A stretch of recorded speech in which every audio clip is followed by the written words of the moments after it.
still reviewing. Oh, I see. Okay, so we have one more minute. Okay.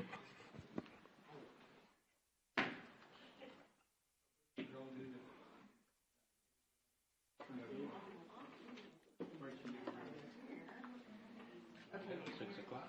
You are good. It's time. You're good, Mayor. Okay, mine said 5:59. Good evening and welcome to the City of Leon Valley City Council regular meeting. Today is Tuesday, November 21st, 2023, and it's approximately 6 p.m. in the evening. And as you can see, we do have a quorum with the exception of Councilmember Compost, who's asked to be excused this evening to attend a funeral out of the city. And we'll place that on the next agenda for a formal excuse. I've asked Councilmember Ray Orozco to please lead us in the pledge. If you'll please stand. Thank you. I pledge allegiance to the flag of the United States of America and to the republic for which it stands, one nation, under God, indivisible, with liberty and justice for all. Okay. All right, thank you. And I wanted to kind of reintroduce our city attorney, Art Rodriguez. He's new. This is his second meeting. I know some of you weren't here the last time, so thank you. He drove in from Austin, and we appreciate you being here this evening. All right, next agenda is citizens to be heard.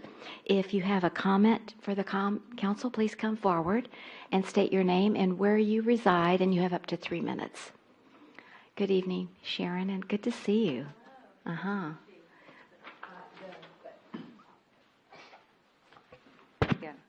Hi, I'm Sharon Hendricks, and I should say hello, Madam Mayor and City Council members first. But I'm Sharon Hendricks. I live at 6015 8th Street. My husband and I have lived there for 43 years. I'm here because of the executive session that's on the agenda. Yeah, I don't know what y'all plan to discuss in that meeting, but I just wanted to kind of review the meeting we had like a whole year ago about this property. And it was about a zoning change that was going to happen. But at the very end of the meeting, our city manager asked the citizens, so you don't want it rezoned, but what would you like to have done to that property? And I'm talking about the square that y'all are going to discuss tonight. And we all said, the majority of us said, we'd like it to just be left alone. Don't do anything to it. We don't want baseball diamonds. We don't want anything. We just want it left natural. Because so many people come from the Ridge, they come from Seneca West, and they are walking and utilizing and just looking at the property. They love it. And so that's really what I'm hoping you're going to do tonight. I'm hoping you're setting the wheels in motion to formally designate that property as a natural area. Because it would also benefit if there ever is a subdivision that goes in on the west side of Samaritan, like where the nursing home used to be.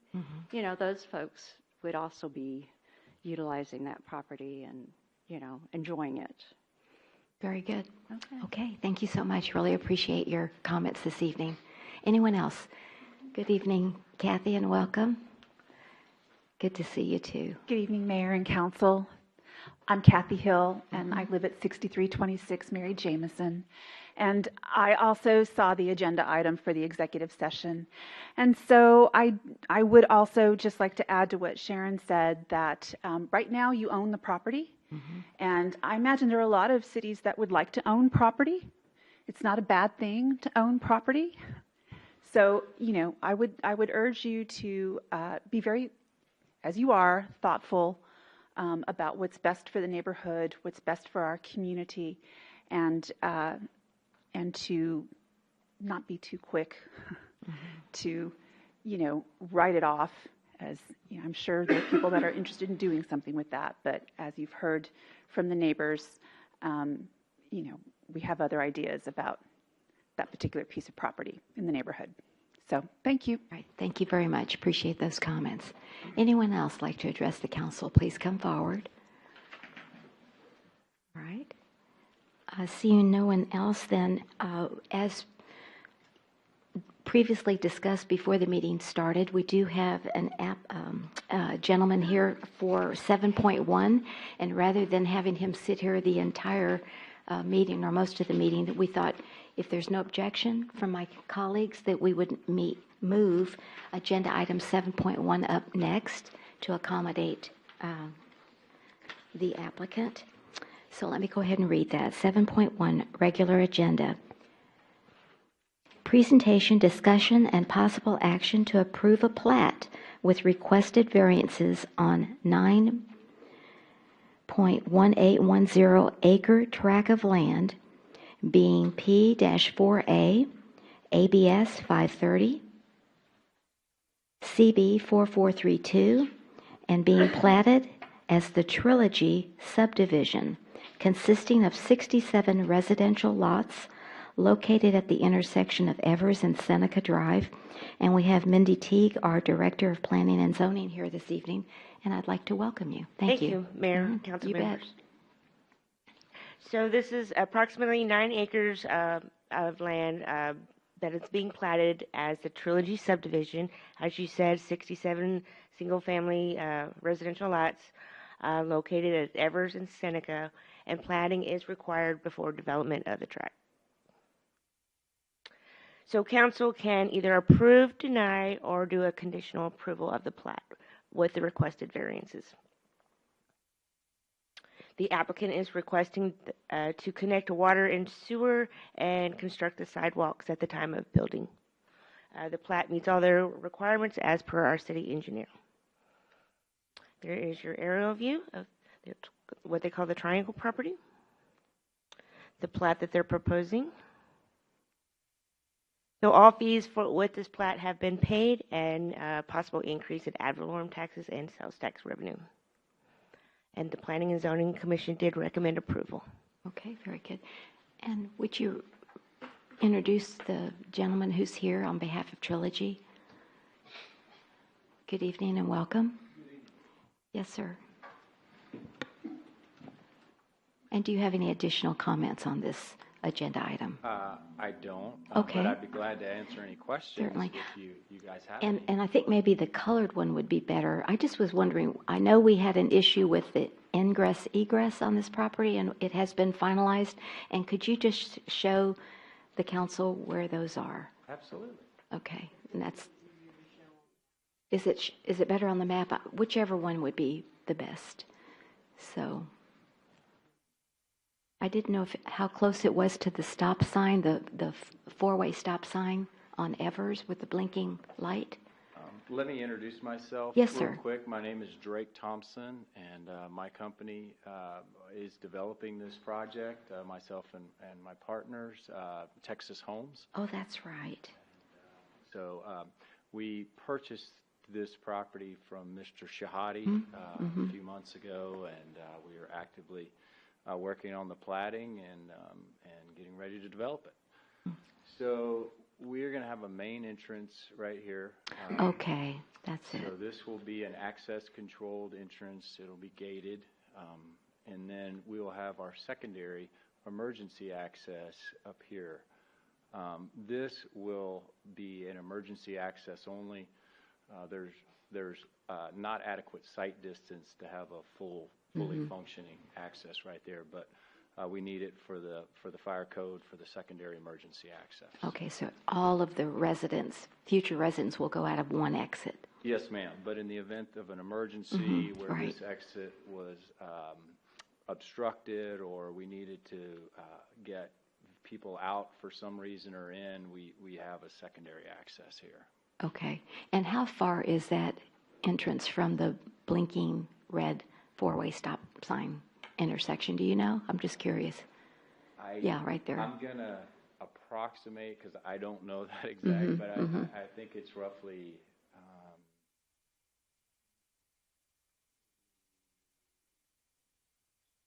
300 feet, Okay. maybe, or so. All right. I'm just trying to approximate. So is that, it's probably gonna be for Melinda or Mindy, but that entrance exit, is that right across the street from Forest Oaks Apartments? Okay. All right, very good. Okay. Show the air. How do you show the aerial? Oh, well, that's okay. I was just, So Forest Leaf right here, or Forest Leaf, yeah, but the, your apartments? The exit is more or less in this location. Okay, so it's a little, Yes. it's south of Forest Leaf. Okay, very good, thank you. Any other questions from the council? Yes, Mr. Martinez. If we grant this tonight, when do you expect to start construction? Our goal is to start before the end of the year. Oh, really? We are, the site work package and utility package is out to bid. Our financing is in place with Frost Bank locally here, so bids are due the end of this month, and our goal is to start before the end of the year.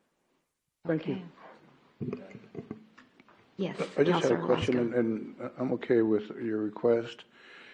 They're clearing up Poss Road, and I know you right there in Heebner, Yes, sir. the Poss area, but a lot of questions that have been asked by our citizens is all that wood that is going to be taken out.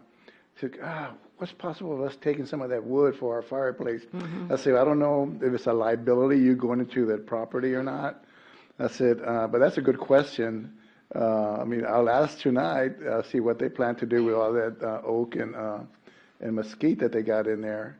But We're going to mulch the majority of it. The majority of this property is covered in just kind of regrowth hackberry and mesquite. There's only 3 actually, nice oak trees which we'll be preserving in our plan. The rest of it is not really good. But we're going to mulch that, and we'll use it for some of our erosion control and use it in our common areas. okay, thank you so much, sir. Yes, sir. Thank you. Yeah, I had a question also about that today too. Isn't that strange? Yeah. They're all looking at that Poss landing. Yeah. Okay. Yeah, Anyone else? we don't want to encourage just people to go onto a construction site. Sure. That's not safe. That's true. Anyone else? Okay. Well, we are able to vote on this agenda item tonight. Yes, sir. Then I make a motion, we approve this as presented. Second. All right. We have a motion by Councilor Martinez and a second by Councilor Orozco to approve this plat for Trilogy as presented, Trilogy subdivision as presented. Any further discussions? All those in favor say aye. Aye. Aye. Any opposed? The motion does carry. Thank you, Mr. Thompson. Do appreciate you being here, and we look forward to the. We look forward to getting started, and you're going to see some activity over there pretty soon. Okay, You'll very probably good. get some calls. Okay, thank you so much. Take care, and happy Thanksgiving. Okay, so then we'll move back to presentation 3.1. Presentation, discussion, and direction on the Heebner Creek Erosion Control Project. And we have Melinda Mortz, our Public Works Director, here this evening to present. Good evening, Melinda, and welcome. Good evening, Mayor and City Council. He's a tall gentleman. So this is just to inform you of, they got finished doing the tree inventory over at the Heebner Creek project. And so I wanted to make sure that it was really okay with y'all and make sure that we really wanted to go forward in this direction. So y'all approved a budget adjustment in the amount of $633,000 to engineer and design this channel. The project's about 2730 linear feet long, and of course y'all had decided on a 50-foot wide channel bottom. We've completed most of the work that preliminary goes into it, including the tree survey. And here's your design. Up here is Poss Road, and over here is the Bandera Road Bridge. So this cuts through, and as you can see, here's the natural area boundary right here, all this. And then here's the Little League field. This is all just unplatted property through here, and then it winds up at Poss Road at the bridge. So these are the trees that would be affected in each one of these areas. No, that's small, so I broke it down. So the heritage trees, you've got 8 of them that are actually oak, elm, pecan, palm, things that we would, consider good trees. The heritage trees that are not so good are the mesquite, hackberry, cedar, ash, and then there was one unknown one. Of the medium and large, you've got 133 of them. Some of those are oak, elm, and palm again. And then we would be taking out 239 of the mesquite, hackberry, cedar, and ash. 13 non-native, chinaberry, weesatch, mulberry, and tallow, and then you had 5 dead trees over there. So the trees that are going to remain are 83. Trees that we're proposing to remove is a 403. The previous Huebner Onion Natural Park master plan advised removing any non-native and invasive trees, and then we can use the tree mitigation funds to plant new trees once this project is done. The significance of this is, as you can see, I don't know how many are in this area, but this is your natural area park right here. The rest of the trees are coming out of here. So the question is, do you want to continue with the design and engineering, or do you want to abandon the project and perform bank stabilization only from POS at the entrance of the small pavilion to the Bandera Road Bridge? Something has to be done in this area because we've got so much erosion going on. The Stackstone Barn is in danger. Both sides of the creek have eroded out over there, and we've got some exposed water main over there. So something has to be done. I just didn't know if you wanted to continue in this direction with this. You've got 76 properties along Poss Road and in this area that are in the floodway. This project would take 18 of those out of the floodway. Okay. All right. I walked the natural area at least twice a week, and when I saw the orange tags on the trees, I was very alarmed, and I told Crystal about it. It's going to wipe out our natural area. That's what I think. And I walk there every day, and I want my colleagues, before we make a decision on this, to go to the natural area and see all those orange tags. Yes, we need to do erosion control there because it is impacting the natural area, but it's the SAWS recycled water line that has been exposed that's creating a dam that is, causing the erosion in that one particular area. We're Tree City USA, and I can't believe we're going to, wipe out 403 trees. I don't think we knew this when we voted on it years ago. I think it was about 2 years ago, but I remember that and correct me if I'm wrong, Melinda, but the Corps of Engineers looked at this, I think it was a $100,000 study, and they recommended not to do anything because the cost outweighed the benefits. That's sort of correct. Mm-hmm. In this area, it wasn't a problem because of the utilities. The only utilities you have in there is the SAWS easement. Mm-hmm. It's the other part on the other side of Evers Road Bridge that you have the utilities that are only 5 foot down and but even more shallow over there. But also, this side was the easy part. I mean, we can go through all of this, but we don't know at the end of the road if we can even get funding. It's going to be millions of dollars, right? But so they're I don't really know how pushing grants right now through the I know, Flood Infrastructure Fund, through the Texas Water Development Board. So I think we would be eligible for funding for it.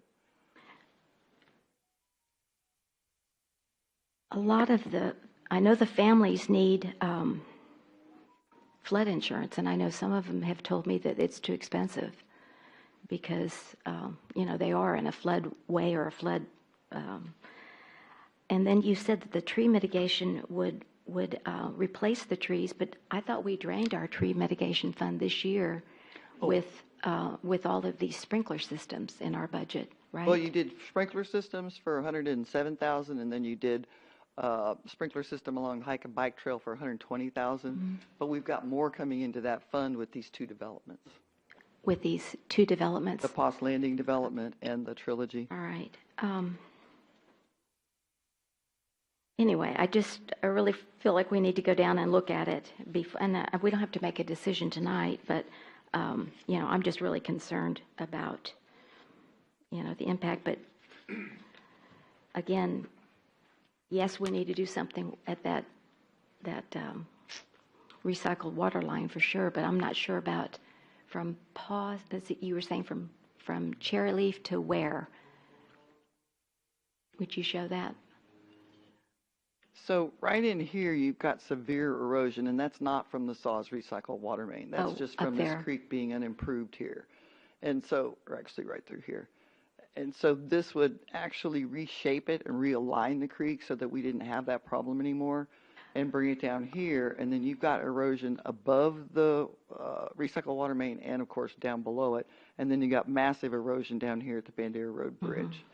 And so the plan was to go ahead and realign this creek. Right now it's right here. and see how close it gets to the back of the Huebner Onion property, period. And then you got washouts right here. And so this would move the whole thing over, and it would take up that large chunk of the Huebner Onion natural area, but it would be a natural drain. It would not be concrete. And then closely align it with this bridge so that the water flowing doesn't have such a huge chance of erosion. And can you just do it in just the areas that need it? If you decide, it wouldn't give you any benefit. In other words, the benefit to doing this is that it takes 18 properties out of the floodway. And it also, stops the erosion right here, stops the erosion all the way down. And it also stops the flooding on Poss Road of the most common types of flooding that we get. We close that road down when it's the 5-year flood, the 10-year flood, 20-year flood. And so with this design, it would stop all that. The only time you'd have to close Poss Road is if you got a 20-year flood or a 50 or a 100-year flood. Okay, okay, I'll share the mic with my colleagues. Councilor Bradshaw. You, Mayor. So Melinda, where the 18 homes you said it would take out of the floodway, where are those homes? Are those along 18 Poss? properties, I'm sorry, not homes, properties. Properties. Yes. Okay. So the plan is for this to go all the way down, of course, and then meet up with the Evers Road Bridge. So you've got properties all along in here on Strawflower and Tea Leaf, and then all of these properties over here that are currently being affected by it. So this property here, the Little League field, the Science property over here, these few homes over here on Cherry Leaf and Peachtree, of course our park. Gotcha. Okay, that's what I just wanted to make clear. You said 18, excuse me, you said 18 Properties. properties, so how many homes? I didn't look that up, Mayor. I would have And to look come it back up. for you. Okay, because that's, I think, properties can be flooded, but homes can't. And the reason for, 400 and, what was the number? 403, I thought. 403 trees total. Is that right? 403 trees. 403 trees. Because those would be in the channel that they want to cut through. Correct. Yeah. So honestly, if you go back to the breakdown of the trees? The heritage trees, right? Obviously the 8, obviously to me are the most concerning. The next one, the heritage, when you say hackberry is a heritage tree, I would kind of argue that. But are you heritage? You're defining as so large? The size? Yes, I think it's 28 inches. I can't remember off the top of my head. 24 or 28, 24. yeah. I think it's 24. 24, yeah. Any other questions? Thank you. I appreciate it. Yes, Councilor Stevens. So according to a couple slides from here, there was a recommendation at one point that essentially all the medium-large that are under that second category should be cleared out anyway, right? Only if they were the invasive type, like you've got ligustrums out crazy in there. You've got hackberry, you've got ash, you've got trees that they're valuable to birds and small animals, but as far as, getting a diverse, strong forest, that master plan had recommended removing them because they're invasive. So do you know how many, if you subtracted those, what would it, how many?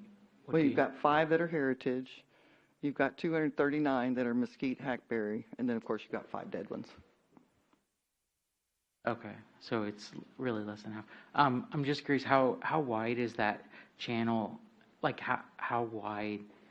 I'd have to look at the top width, but the bottom width is 50, and then it flares out. Okay, So so the it's, bottom width is 50, and then it goes up. and then it goes up, okay. So, do you know how wide is it, like at Remkis, at the north side of Remkis, on the south side of Evers? This part, let me go back to the stops right before you get to Remkes. Here's the large parking lot at the park. This Okay. goes to that small pavilion. Okay, but how wide is the channel, like north of that area? Where where there'd be no improvements from this? 20 foot Oh, it's 20 feet at the bottom. at, where we aren't going to be doing any improvements? Correct. That would be included in a segment 2. So this project Oh, was broken up. I see. So this would be the first project, and then this, okay, I get it. But so it's 50 feet down right north of Bandera Road. Is that correct? Is that where it's about 50 feet? This is a little bit wider down here, but the majority of it coming up here would be a 50-foot wide bottom, and then it would flare out at the top. And I can get you how wide it would be at the top. Okay. Yeah, I mean, the way that I look at this, and it's kind of unfortunate, but there's a couple of things. So first, I obviously don't want to lose trees, but the reality is the weather events are just going to get, I mean, we've seen them so many in the recent few years, and they're just going to get more frequent and more intense in terms of, especially like the rain, I forget what they call the crazy storms where it rains a lot of inches. Rain bombs. Oh yeah, so That's a what lot they of call 'em. inches in a short period of time, and so that's that's a reality. Another reality is that San Antonio just has not done enough mitigation north of us because they're just allowing developers to essentially pay some money to them instead of doing adequate flood management on the new properties that are developed, and they're going to just continue. All those properties are going to end up getting developed that are undeveloped, which there's few and less each year it seems. But so there's that. And I think another element is when you have all these, so the big trees are the concern, but all the small trees, like when you take away the small trees, the big trees grow bigger. Like, and that's common. I mean, that's like, I don't want to say like gardening 101, but like if you have like 1 million trees and you pack them into 1 acre and then you reduce it to 100 trees, 100 trees are going to be able to grow a lot more because they're the only ones consuming the nutrients in that area. And so the reality is along the banks of this, you will get more, over the course of decades, you'll get larger trees because they'll be able to actually grow. And I say the banks, but the edges, I guess, of the area. So I don't know. I have mixed feelings about this. Well, I mean, I think that we're doing a disservice to our citizens, especially those that are getting their houses flooded out every time that we get a severe rain event, because we're not, like, our job is to, like, this is one of the core functions of government, and we would replace ultimately we'll replace trees, but just in better locations where they aren't going to be blocking the floodplain. So that's at least where I'm coming okay. from. All right. Yes, Mr. Roscoe. Thank you, Mayor, and thank you, Melissa, so much. So how much are we into this already? 162,000? We already spent this much money on this project? I believe so. Does that include your man hours, you and the rest of our staff looking into this every day? Excuse me? It doesn't include your man hours, or in this case, women No, hours. this is the engineering. So it's a lot more than 162,000. And how many trees are we replacing? Let me try to find here. It doesn't have any We're keeping trees 83 and we're replaced. taking out 403. 400, okay. All right, thank you. Did you have anything, Mr. Martinez? I'd really like before we make a decision to go do a field trip over there. I mean, and then you can just see it. And it's really, really important. And not that it's going to change your mind, but I just want you to see it. And I want you to see that recycled water line that's causing a lot of the problem. I think it's causing a lot of problems. But anyway. So the question I have, Mayor, you yeah. went and walked it. Is it, I know you said there's orange tags and all the trees that they were removed, but is it clear where the path is, where No, not really. It's just, you've just got orange ribbons around all these the trees. And it's just, I'm telling you, I mean, Crystal knows why wait a minute, what's going on in here? I was just like, oh. And I mean, they go into the inner circle, inner creek too. They've got a couple of orange tags, and I couldn't remember. Doing the hike and bike trail. And so we had to tag trees for well, the hike and bike trail then we'll need too. to remember, we need to, But we're not distinguish that. removing trees for hike and bike trail, or very minimal trees, because the path will wind through them, because that's part of the beauty of a hike and bike trail is that you do have trees. Mm-hmm. And so Yeah. the trees that are around that But perimeter I thought will the hike stay. and bike was going through the easement, the CPS easement. So these Still are, had to come out however many feet, because remember, it's going to be on the backside of that fire access easement. And so you got 50 feet from the fence line. The trail will start 40 feet from the fence line. So they had to mark all those trees too. So Well, some of those probably got mixed up yes, in there. but there's some orange tags on the inner creek, you know, where I just turned in the graffiti on the trees. I turned that in last weekend. It's in that inner creek. I see these orange tags, and I thought, what? What are these trees going to be, going to be taken out way far from the creek? So that's what I don't understand. Right, here's the creek as it exists right now. It's right here. And so as you can see, the realignment moves it into the Huebner Onion natural area. It moves it in. You're absolutely correct. And then, of course, our trail will come around here.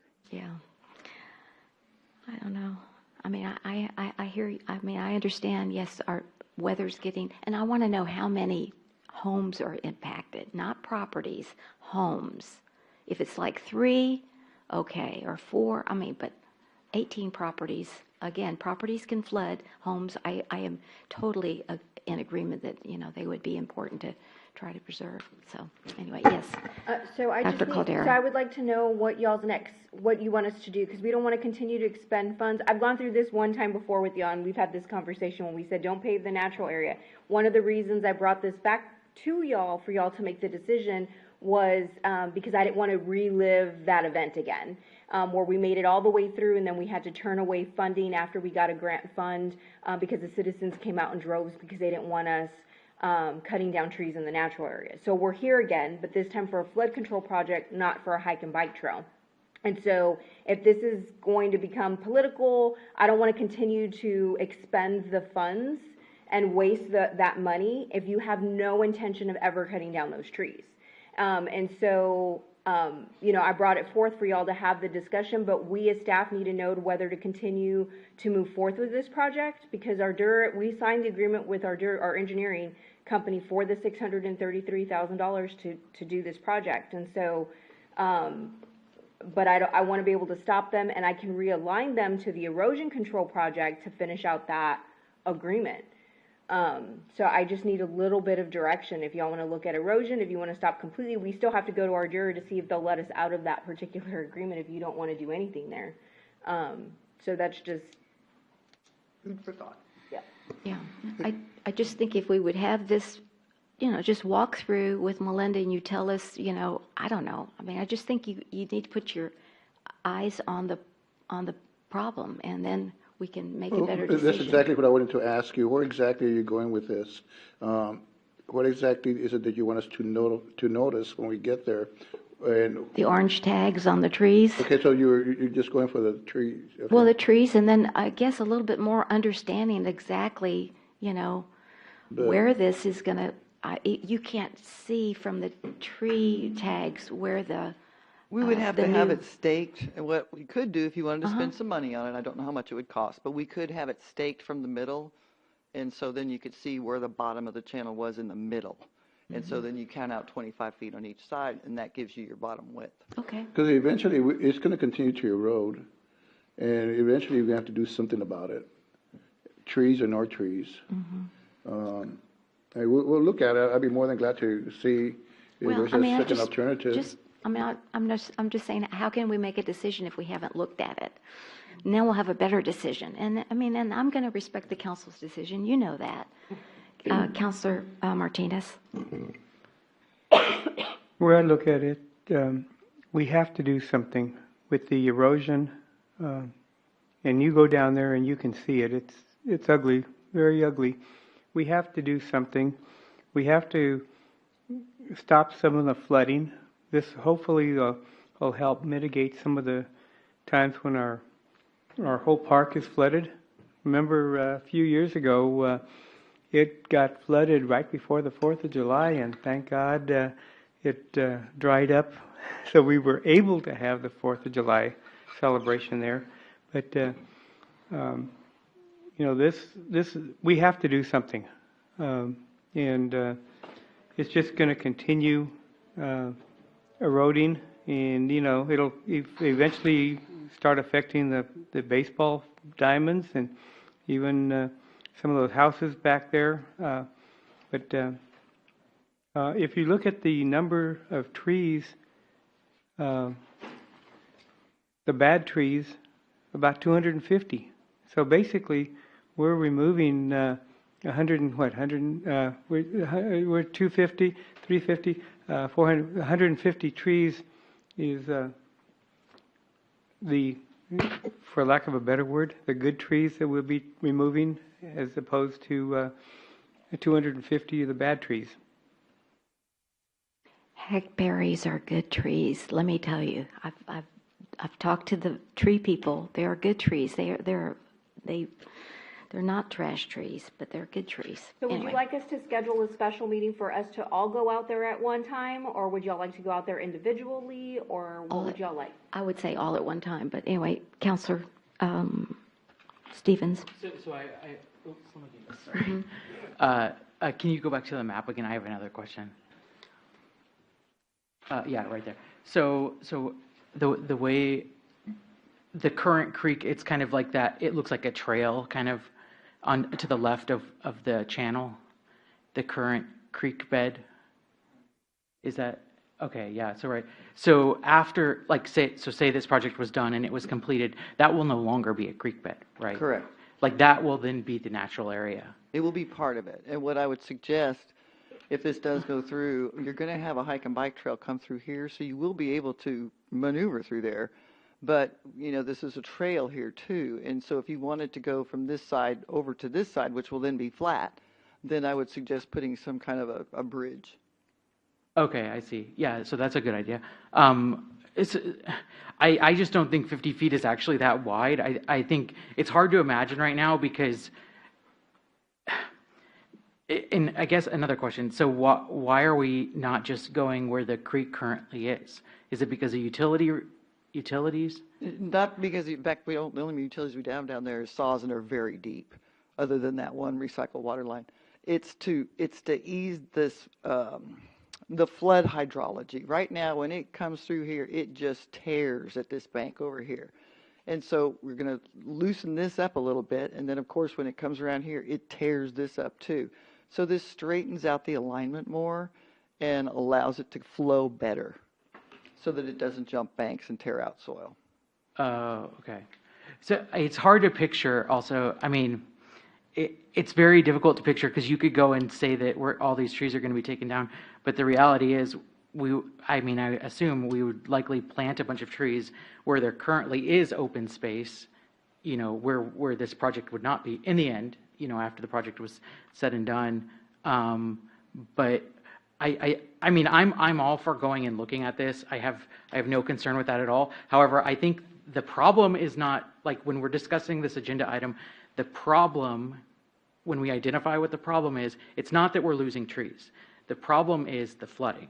And so if we really want to look at what the issue is, we should go when it's flooding and go look and see what it looks like, which I think we all know at least the remnants of what it looks like after it floods. You'll see, you know, everything from baseball to some of the houses will get flooded because, you know, going and looking at the trees, sure, that's going to be great. We'll see. But it's hard to picture because, again, that vacant area right now is going to be filled in, or it's going to be able to be filled in with trees. And then I just don't think, I think 50 feet is not that wide for a drainage area. So we showed y'all 50, 75, 100. Y'all picked this one. Yeah, We showed you because this one was the least invasive on that particular area. That's why y'all picked the 50 feet. But we showed you what would take all the homes out of the property. We did the whole scale. Y'all voted on the 50 feet project. And so that's the project we started moving forward with. We had you vote on that project. Right. That may be a better picture even. Is that pretty accurate? Right. Mm-hmm. Well, so up here is Poss Road.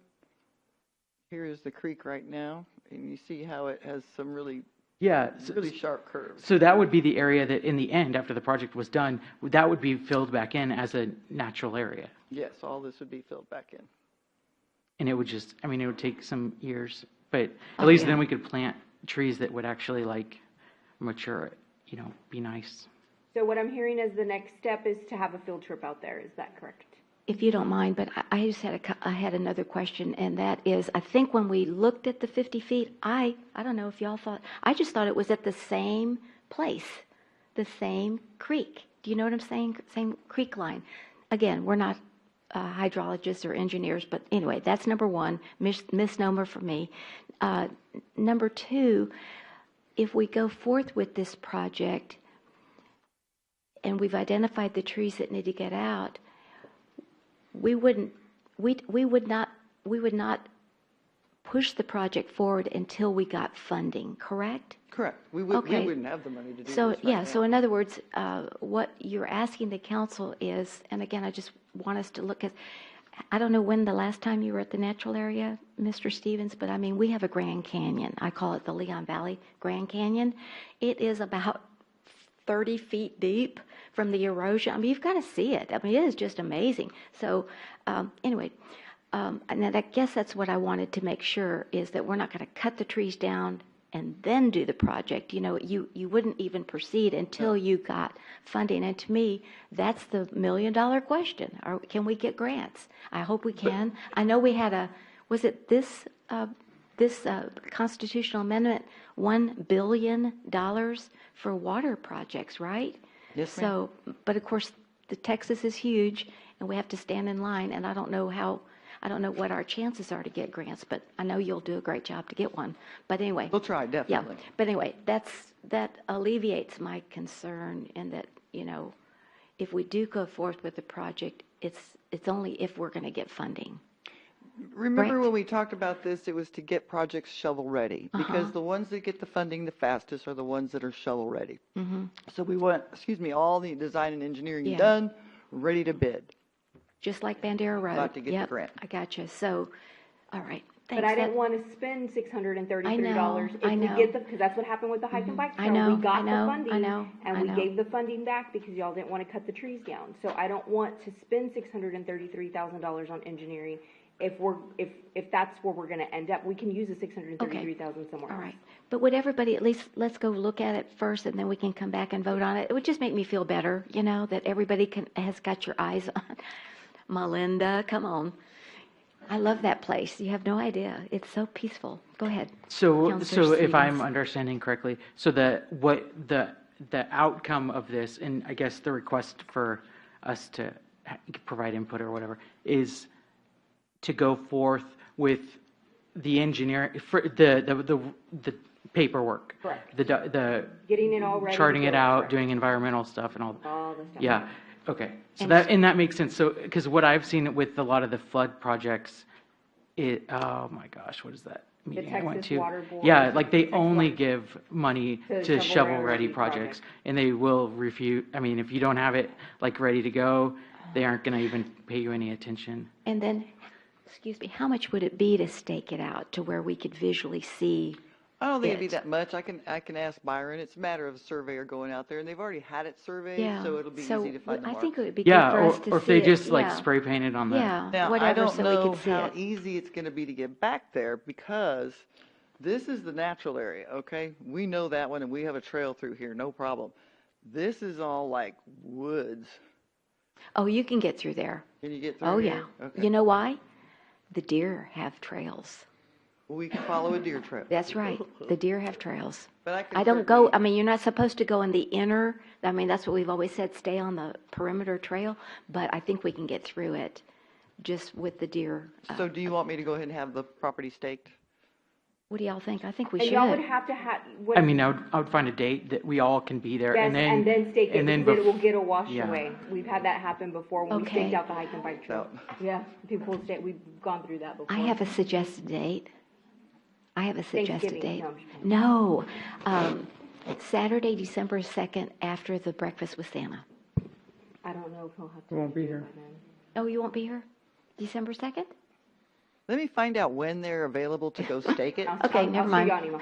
I thought that would be everybody would go to the breakfast and we could go over there and hike it. Okay, never mind. Maybe it'll be after the town hall meeting, how about that? Oh, okay, all right. That'd be Town Town hall great in too. January? Yeah, I don't know, is it too soon? She Well- said December 2nd, I was thinking another month. Oh, I don't that wanna was 2 wait, weeks because away. right now I've got them stopped. Okay, And so they've stopped all work till we get an answer to this question. So Okay. I don't want to wait. I want to get an answer from y'all pretty quickly. Okay. well, that's why I said December 2nd, because, yeah, anyway. Let me Okay, find out when just they get can back stake with it, us. and we'll get together and make a date. Thank you so much, and thank you, my colleagues, for being open to going to look at it. I really appreciate it. Okay. All righty, moving on to presentation number 3.2. Presentation discussion. We have so many interesting issues in Leon Valley, don't we? Okay, presentation discussion and possible direction on pool repairs and possible closures. And Dr. Caldera, it's all yours. Good evening and welcome. Good evening, Mayor and Council. Hold on, I'm a lot shorter than Melinda.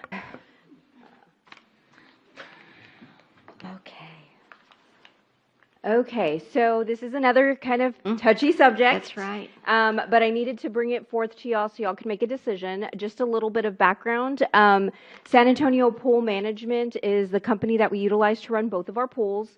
They staff the lifeguards, maintain water quality, and oversee the operations of both pools. The pools were open this year from May to September, and then Forest Oaks was open for the weekends through the month of September. Just a little bit of background for this year. We had a total of 803 memberships were sold. Only 34% of those were Leon Valley residents. 66% of those were non-residents. Concessions were sold at both pools. There was no fitness class this year. And then we had a total of 15 free days, midweek and holidays. At the community pool, we did have the Lionfish swim team. They held their practices there, and then they held 2 swim meets were also hosted there. Forest Oaks Pool had 3 clubhouse rentals and 6 pool and hill party rentals. The pool attendance was not completed for the free days. So this data is just reflection of the open days. So for the data collected, 71% utilized the Forest Oaks pool and only 29% utilized the community pool. If we go back and we take a look at FY 2022 of all the days, 68% used the Forest Oaks pool and 32% used the community pool. And then I put the numbers there for context. Next season, we'll make sure the contractor takes attendance for the free days as well. So if we take a look at the cost for this fiscal year, the pool repairs, we spent about $29,000. Utilities, we spent about $10,000. Utilities for saws, we spent about $13,000. We made about $2,000 in concession. I'm sorry, we spent $2,000 in concessions, and then we had the pool management contract for $105,000. We spent a total of $161,000. We gained about $53,000 in revenue, and that's including the memberships, rentals, and the concession stand sales. So the net cost to run the pools was about $107,000. So just kind of taking a look, the pool repairs, the community pool is losing about 2 to 3 inches of water every day, every 2 to 3 days. This was even during the SAWS restricted days. We were still losing water. Forest Oaks pool, same thing. They're losing about 2 to 3 inches of water. The community pool is a little bit older. Its original lines were constructed in the 70s, so you're talking almost 50 years old. That pool needs a complete lift and overhaul. Neither of the pools are ADA accessible. Both of them, other than being replastered, if that's what you also choose to do, need really to be completely redone. So if you take a look for what you actually budgeted, I know it says projected expenses for FY23. That's a typo. It should say FY24 at the top. That's what I thought. Thank you. But it's $200,000. Y'all did budget in this year's budget just to replaster the pool and doing some minor plumbing repair to stop the leakage as much as we can. I added 2% increase in utilities.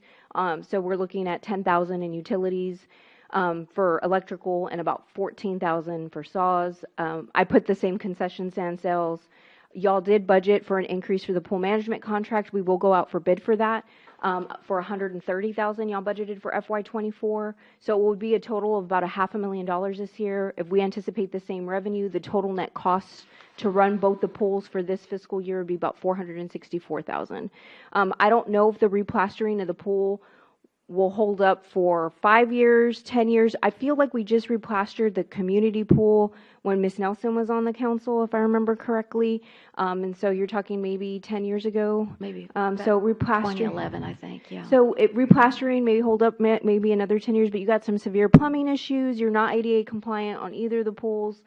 So something to consider. We took a look at filling in the community pool. That would cost you about $40,000. Dollars to fill in the pool. It would also allow you to possibly put a dog park there instead of, I know we talked about a splash pad, but I know in the splash pad conversations in the past, we wanted to keep it close to the playground so you're not having the kids run across the street. The dog park, this is already a gated area. It already has a water line, and so you could turn this easily into a dog park if that's something you want to do. You could spend the money on replastering, which is putting a Band-Aid on the pools, or you can do a complete overhaul and just commit to it. I don't know if you want to continue to put money into a pool that you're going to have to continue to redo. We don't know if how much longer those plumbing lines are going to continue to hold up. Since they were built in the 1970s, some of those plumbing requirements aren't to the standards of today. Again, this is a hot topic. I know we discussed this when we took a look at the bond issue, and it was about a 50-50 split when we took the attendance of the community at the time. So it's an item for discussion. We're in the new fiscal year. We budgeted the $200,000. We need to go out for an RFP on the pool contract. So I need to know whether or not to go out for both pools, one pool, whether or not you want to replaster the pools or completely shut one down. I do think having two pools and that close of proximity for a city that's 3.5 square miles is a little bit much. Even the city of San Antonio doesn't have pools in that close proximity. If you do a Google Earth search, and you look at that area, almost every other house in that area has a pool in their backyard. So again, I think the statistics pretty much show that you're paying for both the pools for the majority of them that are non-residents of Leon Valley. So I stand in line for I thought that was $200,000 is to replaster both pools. Is Well, that one's what we 90,000, budgeted? right? It's 90,000 roughly per pool and some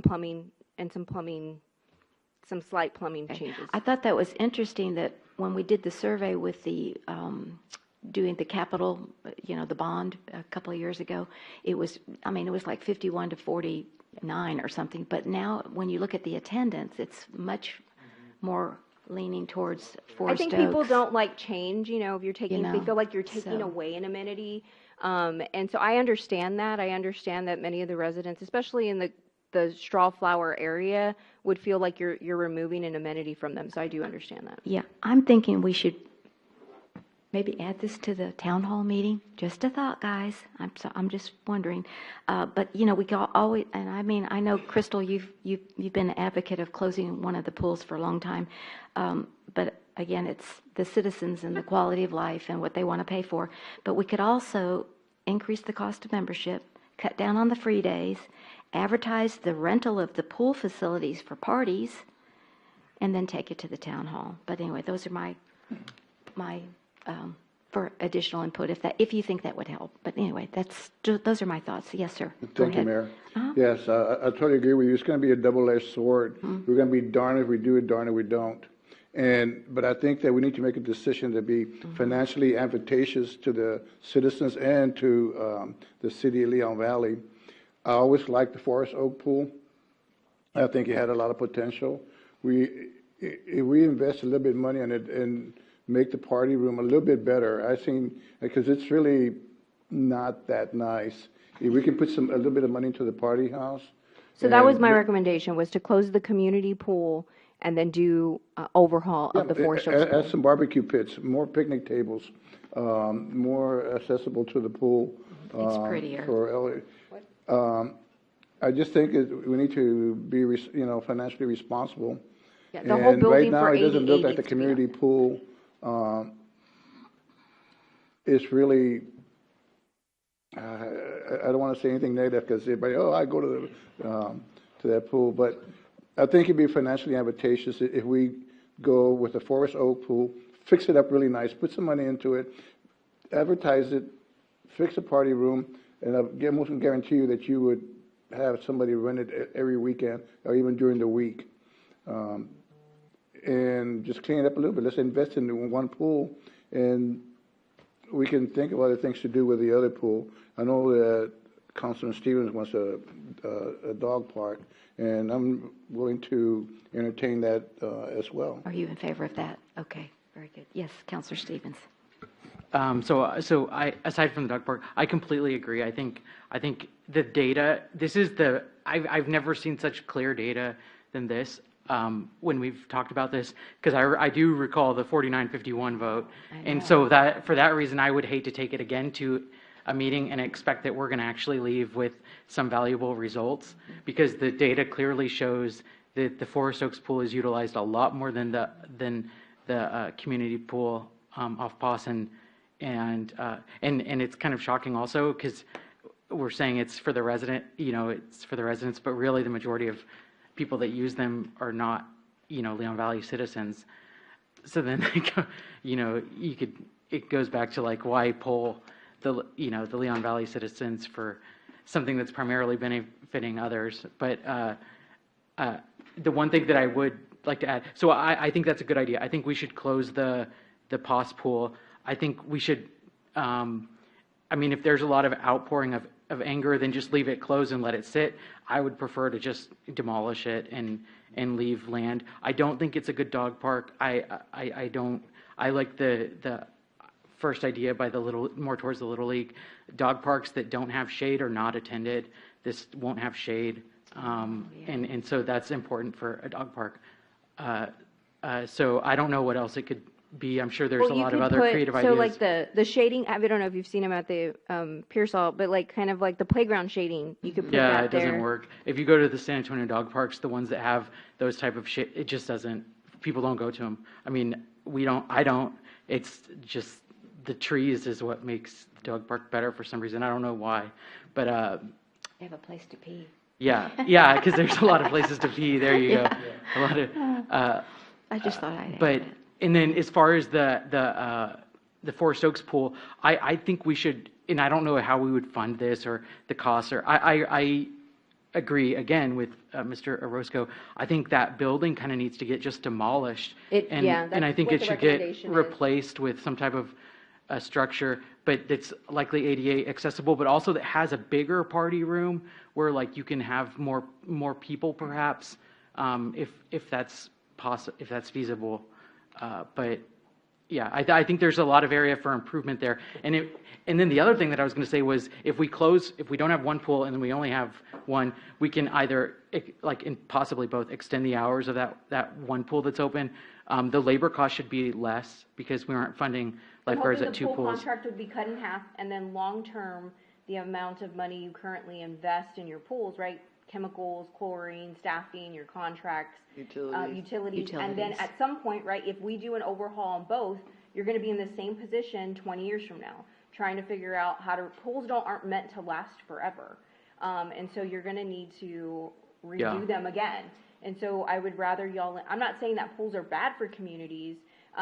They're a great amenity to have, but to have two within 100 feet of each other, Yeah, I do think Mr. Orozco brought up something that's probably important also. I think, and again, has to do with space, but I feel like we should try really hard to make sure there's like adequate like picnic tables, grills, that type of stuff.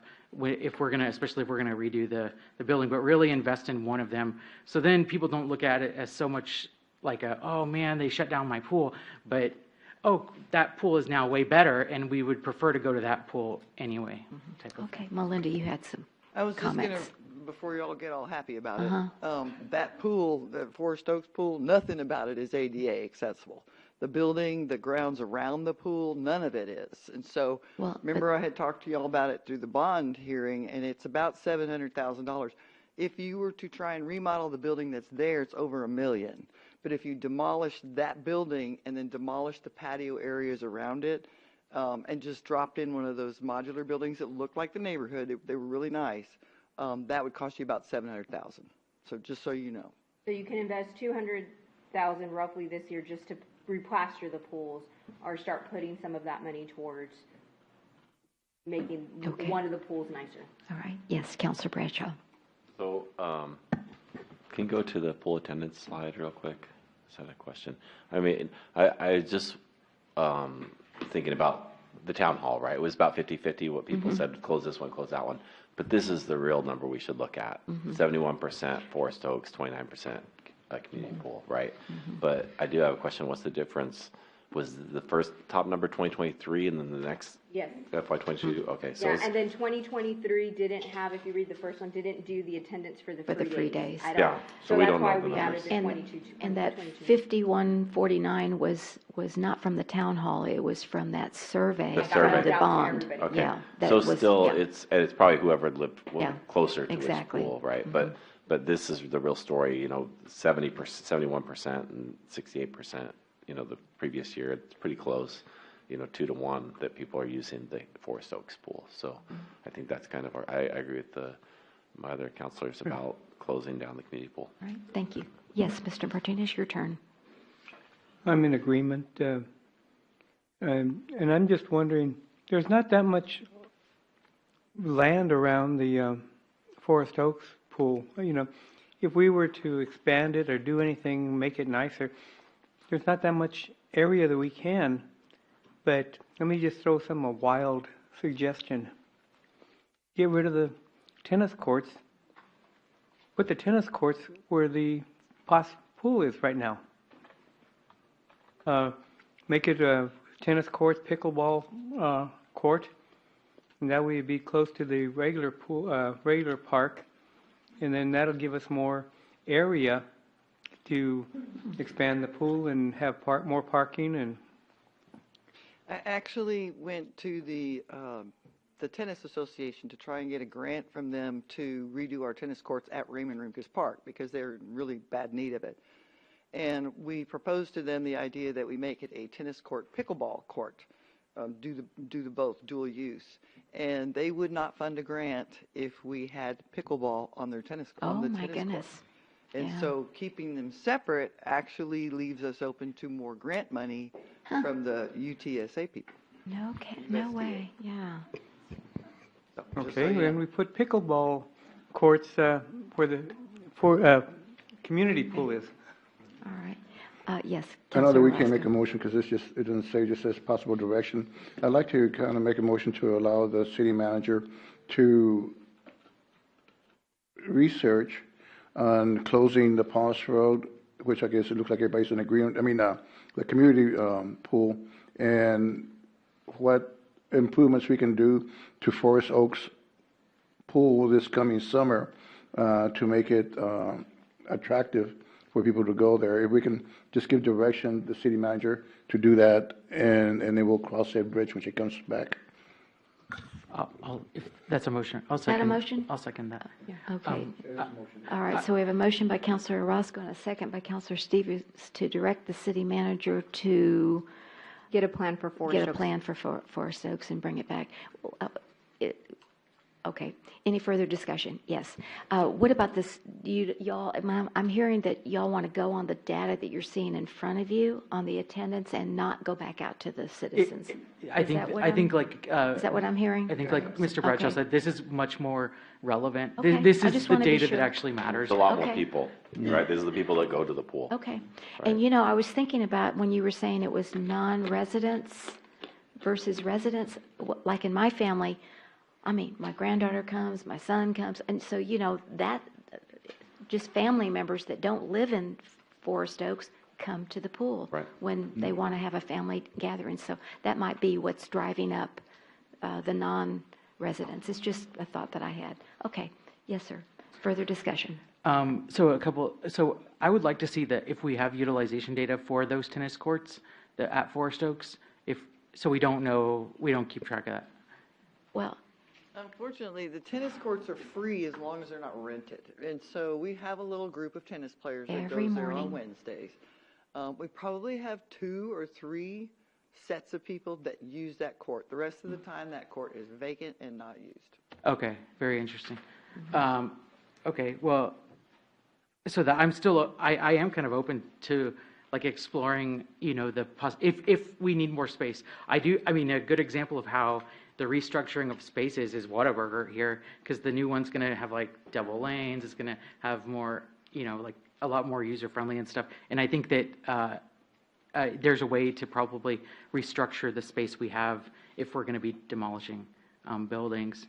The other thing that I was going to say is regarding cost and expense. I think that we probably should increase the based on the data, I think we should increase the non-resident rate more, especially if we're going to be narrowing down to one pool. It would only make sense for us to try to recoup some of the expenditure we have, because right now the citizens of Leon Valley are fully subsidizing that extra $100,000 versus we should really be having non-residents pay if they're going to be utilizing those facilities. So pay more.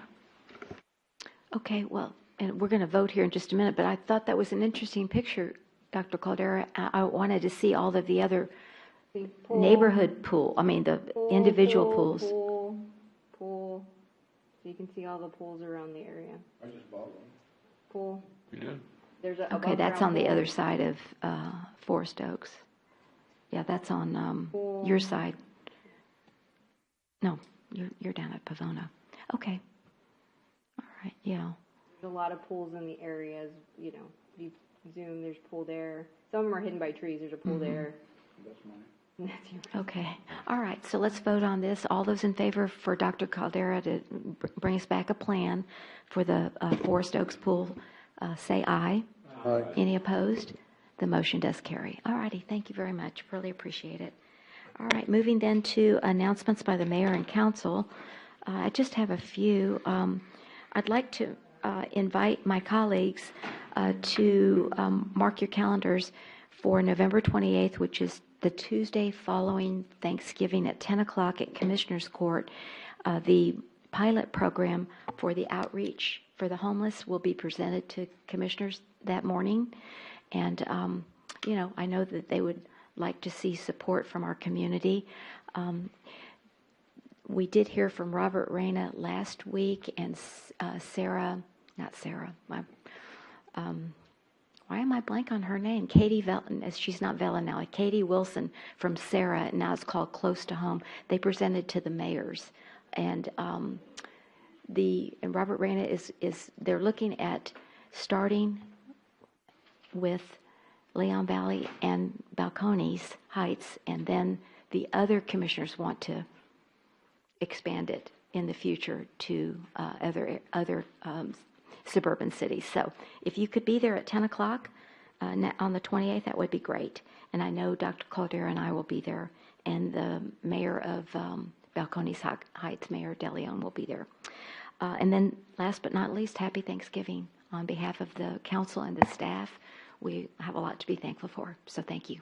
All right, anyone else like to make an announcement? I don't have much. I just want to Yes, wish everybody Counselor a happy Thanksgiving. Orozco. And you know, this is dear to me, but my brothers and sisters in arms that are out there going to be eating their turkey in a foxhole or in a ship or in a war zone, just let them know thank you, and we'll be praying for them. Okay, great. Anyone else? Okay, all right. So then we will move to the city manager's report. Dr. Caldera. So the city manager's report's online and outside. It was also emailed to y'all earlier in the week. Blue Santa has started, so you'll see bins at all our, well, not all, but most of our local businesses, at Walgreens and some of around City Hall.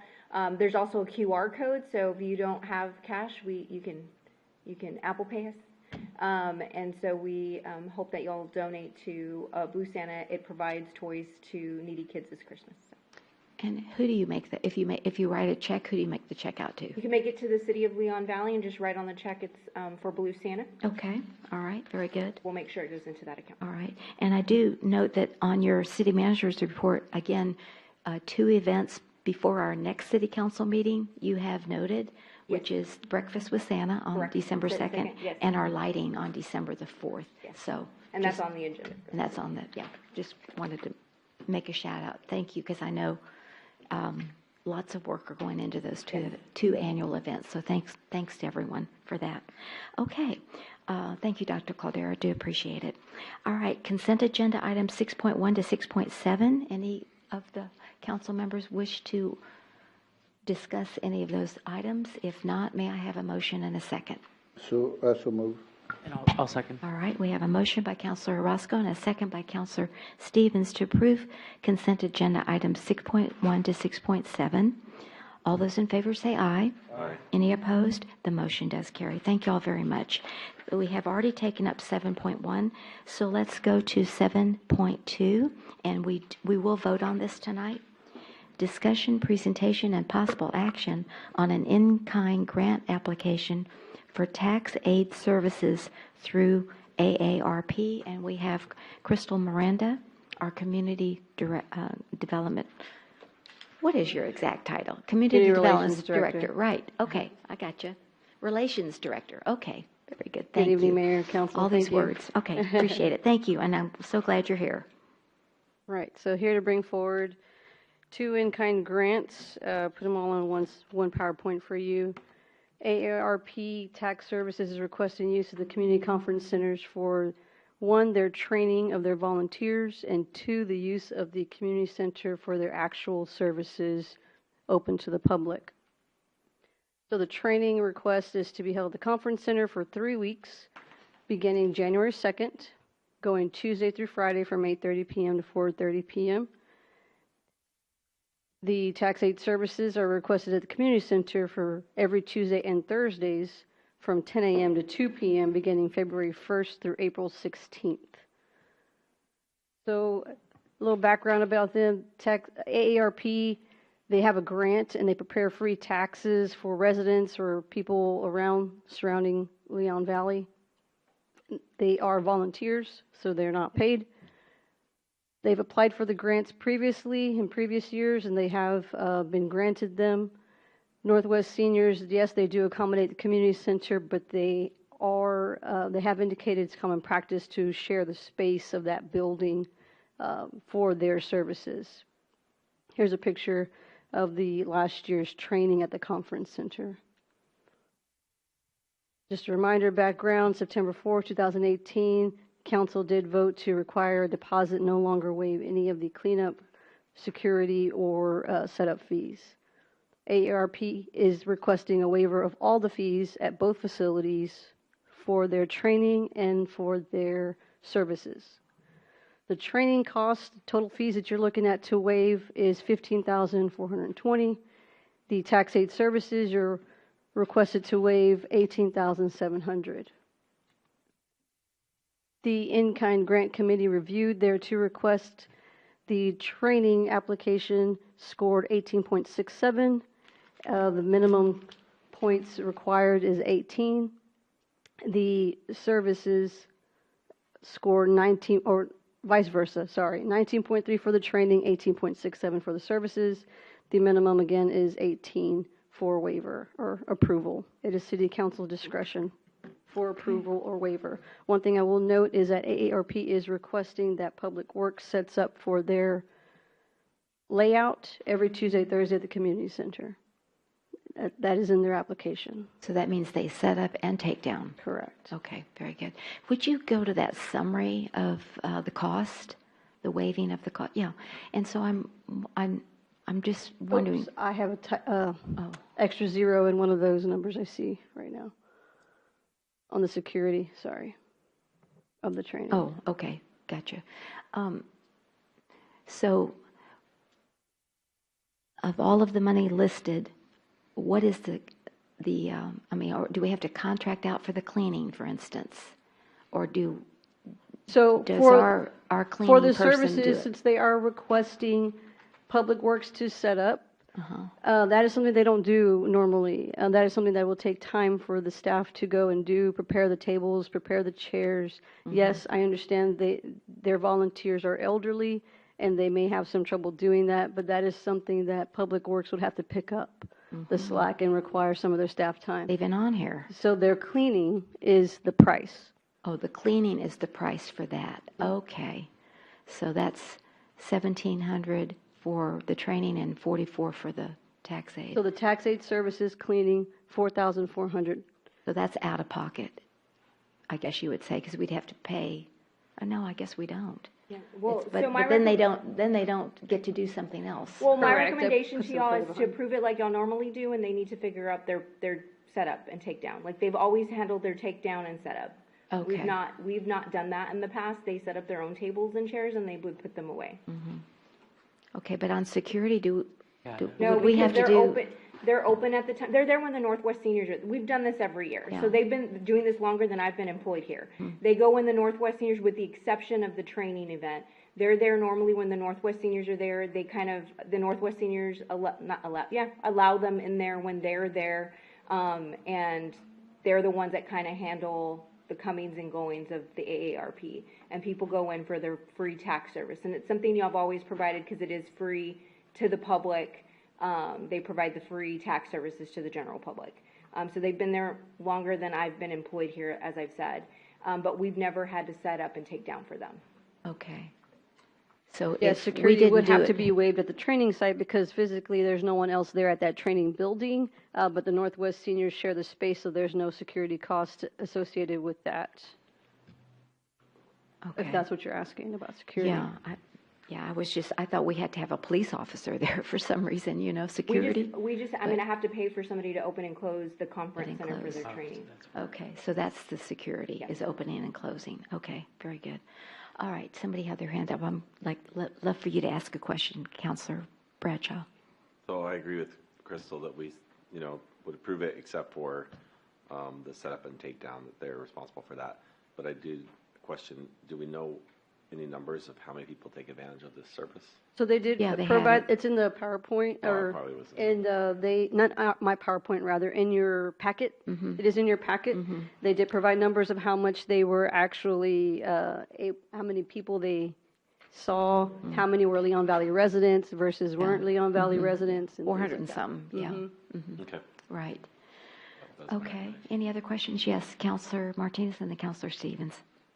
I just can't understand why it's $2,600 for security or letting somebody, a staff member, go over there and unlock the door. Well, staff members can't, essentially, if it was for anybody else, that's what we would pay. So the training, that's what would happen. A staff person would go over there and open and close it. We wouldn't pay out of pocket for a security guard to go there to do that. Right, okay, so that's $2,600. But an outsider renting it and Would pay Right. pay that security Okay. fee. You're giving So them that's that- why that's they're there. transparent, Okay. yeah. Gotcha. But I say we approve this. In fact, I make a motion, we approve this without and they can pay for the cleaning. Okay. Thank you.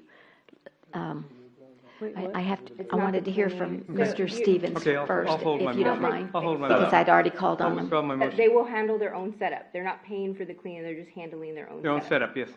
Okay. Counselor Stevens, let's hear from you Yeah, before we have a I motion. think it would Did just somebody second his clarify. motion or No, You I withdrew was it. going to hear from Counselor Stevens first, and then we're going to do a motion. Go ahead. So I think that clarified. So the security fee Yeah. that's on this slide is another organization would have to pay that generally, so that Correct. we could have a staff there the whole time. Correct. I mean, you'd have to have somebody there. We don't leave the buildings unattended. Like, we've made exceptions for the AARP in the past.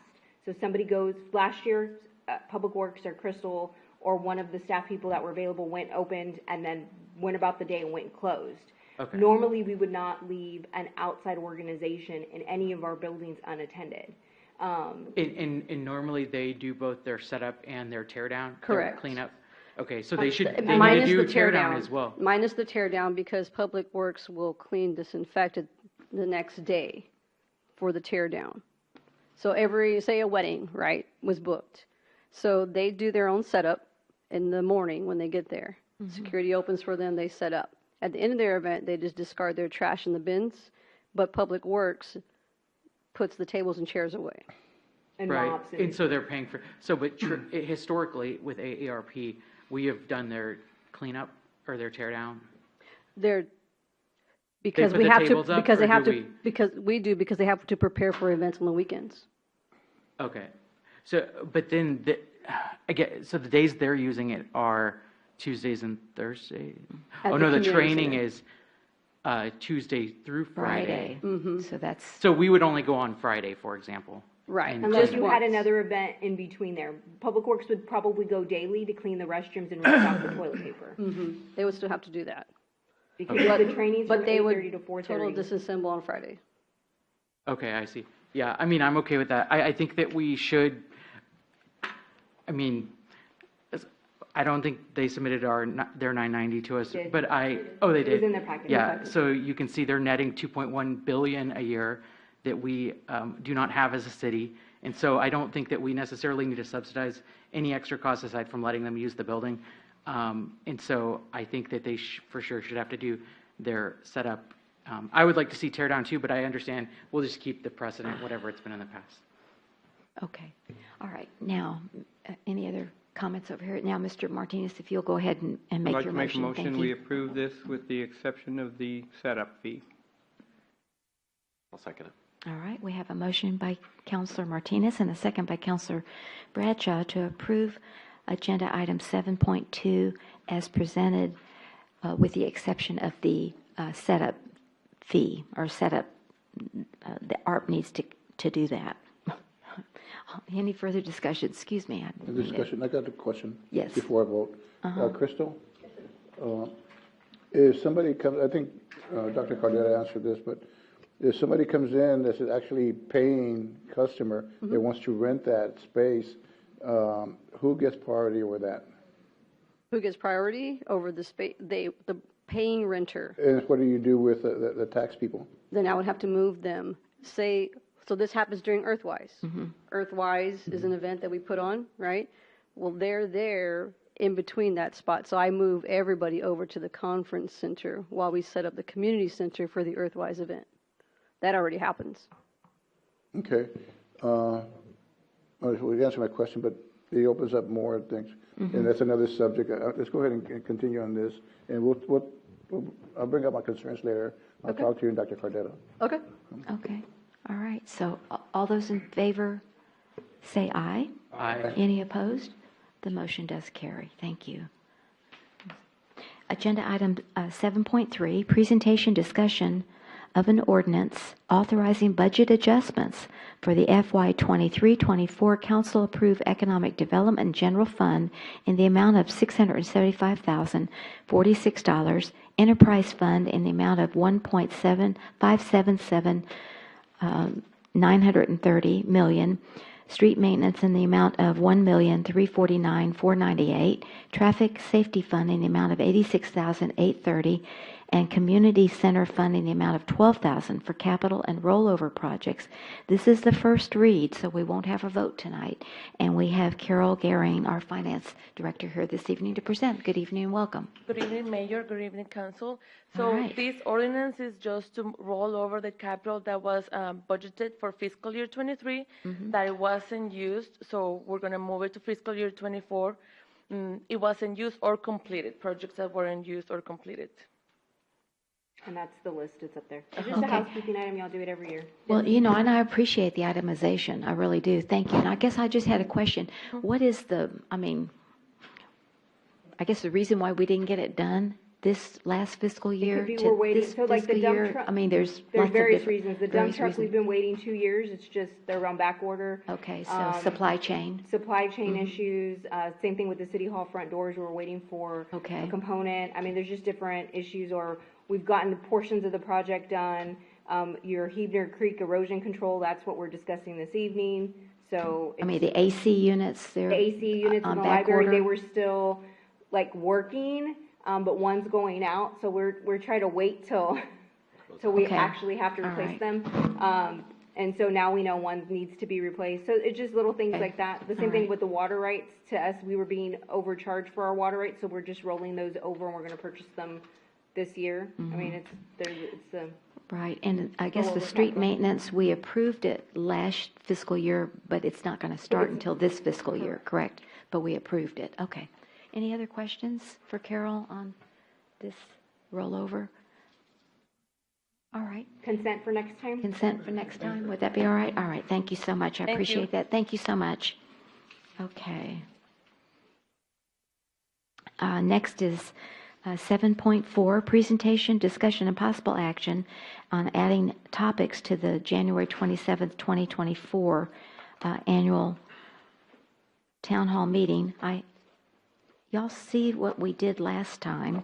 Let me get that again. Let's see. Did you have that up there? No? I'm trying to get it. Okay. Yeah.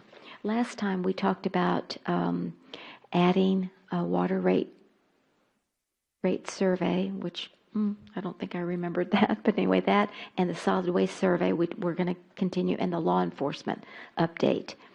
And discussion of the city's mission, vision statement, and strategic plan. Dr. Caldera, I found Dr. I know, I'm a pack rat. I've got all this paper, but I found her report in 2018 when we did it, and we broke down into tables, and I'll share that with you at our meeting. So I think we have a good blueprint on how we can do that one. Is there anybody else that wants to add anything? I'm going to have to I think I forgot about the water rates.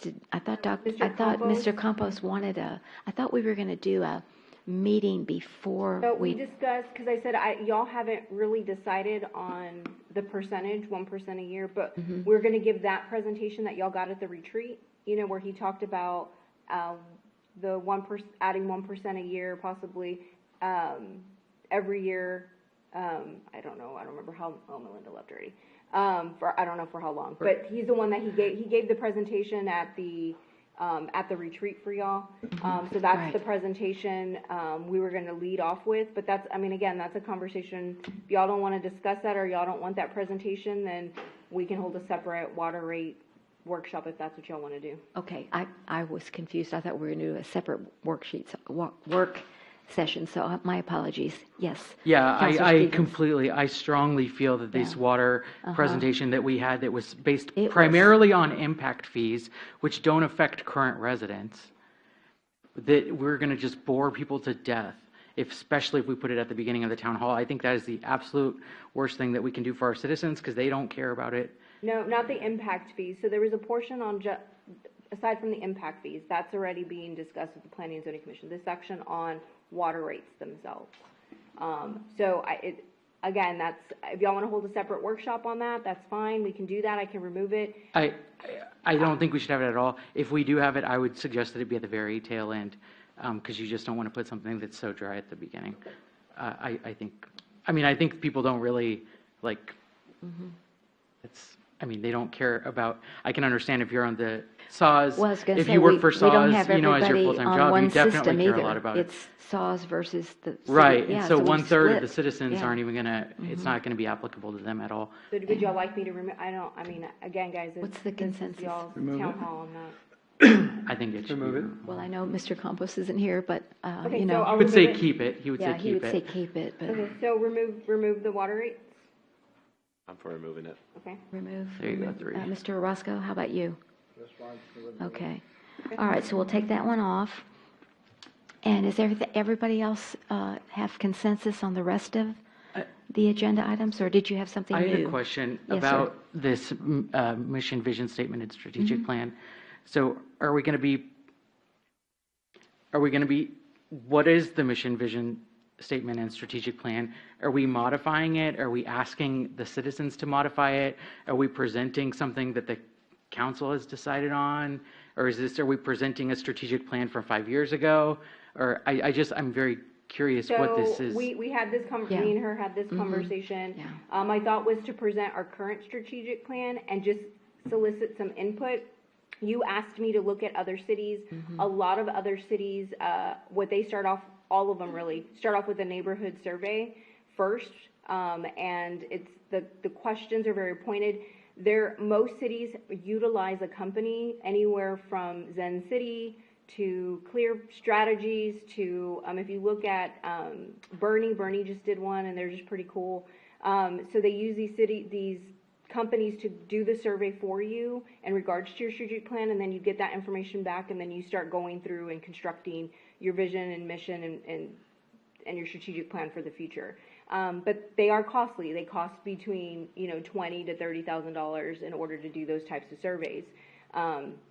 It also plays into your master plan and all of that great stuff too. So it's just something for consideration. All I was going to do is say the last time this was adopted was in 2019. Here's where we left off. What would you like to see? How would you like to move forward? Is there anything that's not in here that you would like to see in the future? It's more of a preliminary discussion. You're not voting or making your strategic plan based on, 60 people showing up at a town hall meeting, but you can kind of get some direction on where the residents are going with the vision of the city, and you can kind of move in that direction. It's also not a topic you have to discuss at the town hall meeting. We were looking for topics, and this came up as one of them.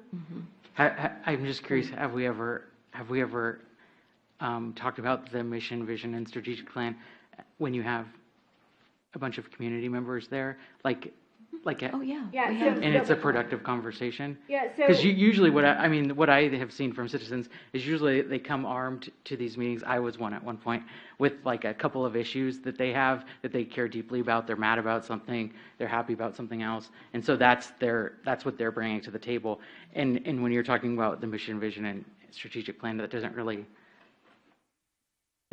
help to have that type of noise in the So in conversation. 2018, y'all amended your strategic plan. Y'all brought it, we'd bring it up every 5 years. So when y'all did that town hall meeting, y'all reviewed your last strategic plan, and the citizens gave input on amending the strategic plan.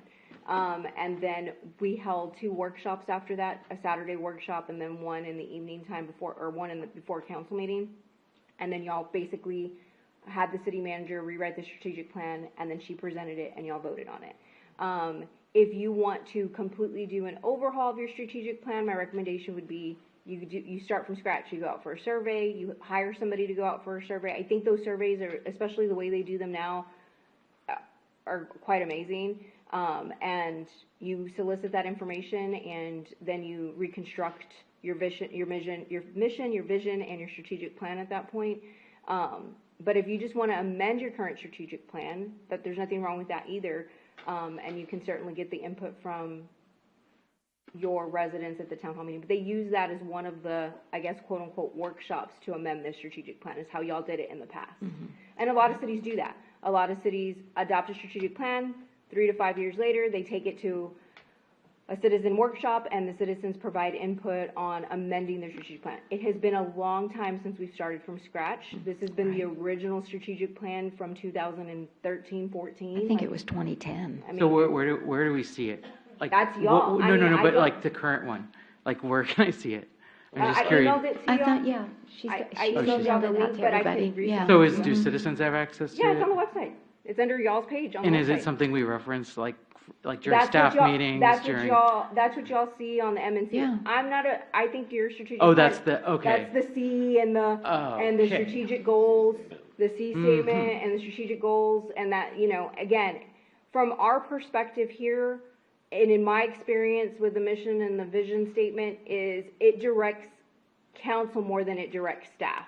Like, y'all tell us what y'all want to do as an output from the strategic plan, and red light cameras came out of that. I mean, it was lots of discussions on your hike and bike trail came out of that. El Verde 2025 came out of that. All of that came out of those discussions. The town halls, the town halls. Well, no, it's part of your strategic plan. It's all in your strategic plan. But It's the all in red your- light cameras, is it in the It's strategic under plan? it's under your traffic, yeah. It was under, like, Okay, traffic 'cause we- mitigation. and Okay, they because we linked red adopted light that camera in to that strategic goal. 2017. Okay, we adopted red light cameras in 2017, 2018. Yeah, So so it's- I I see, think- we incorporated it Yeah. in. Okay. So it's not listed under like red light cameras, Yeah. it's traffic mitigation, and that's how they linked red light cameras to traffic mitigation. If you go Okay. back and look at those PowerPoints when they presented, anyway, again, a lot of things that come out of your strategic plan. Whatever y'all would like to do, we haven't touched the strategic plan Since since 2018. It's not stopped us from doing city business here. No. Yeah, it sounds like it's just. I'll just. My last comment is, I am big time in favor of the solid waste survey. I think that it's a great time to kind of try to figure out exactly how the actual survey should look when it's mailed to residents. Something that's like actionable for the council, because that's obviously important. I sent y'all the solid waste survey. The only one that's provided me input is Mr. Martinez. Oh, but, and you also sent the other surveys that we've done in 2018 and 2017. And I'd certainly like to, I think you and I talked last week, rather do more of a community survey. But that goes But to incorporate the solid your waste. strategic plan. Like, you're either going to do your solid waste survey, or if you're going to do a neighborhood survey, then why are you doing a neighborhood survey? If you're going to do a neighborhood survey, then your neighborhood survey should be linked to your mission, your vision, your strategic. I mean, that's why that one was done. I mean, I'm just. Yeah. Okay. Very good. Mr. Martinez and then Mr. Roscoe.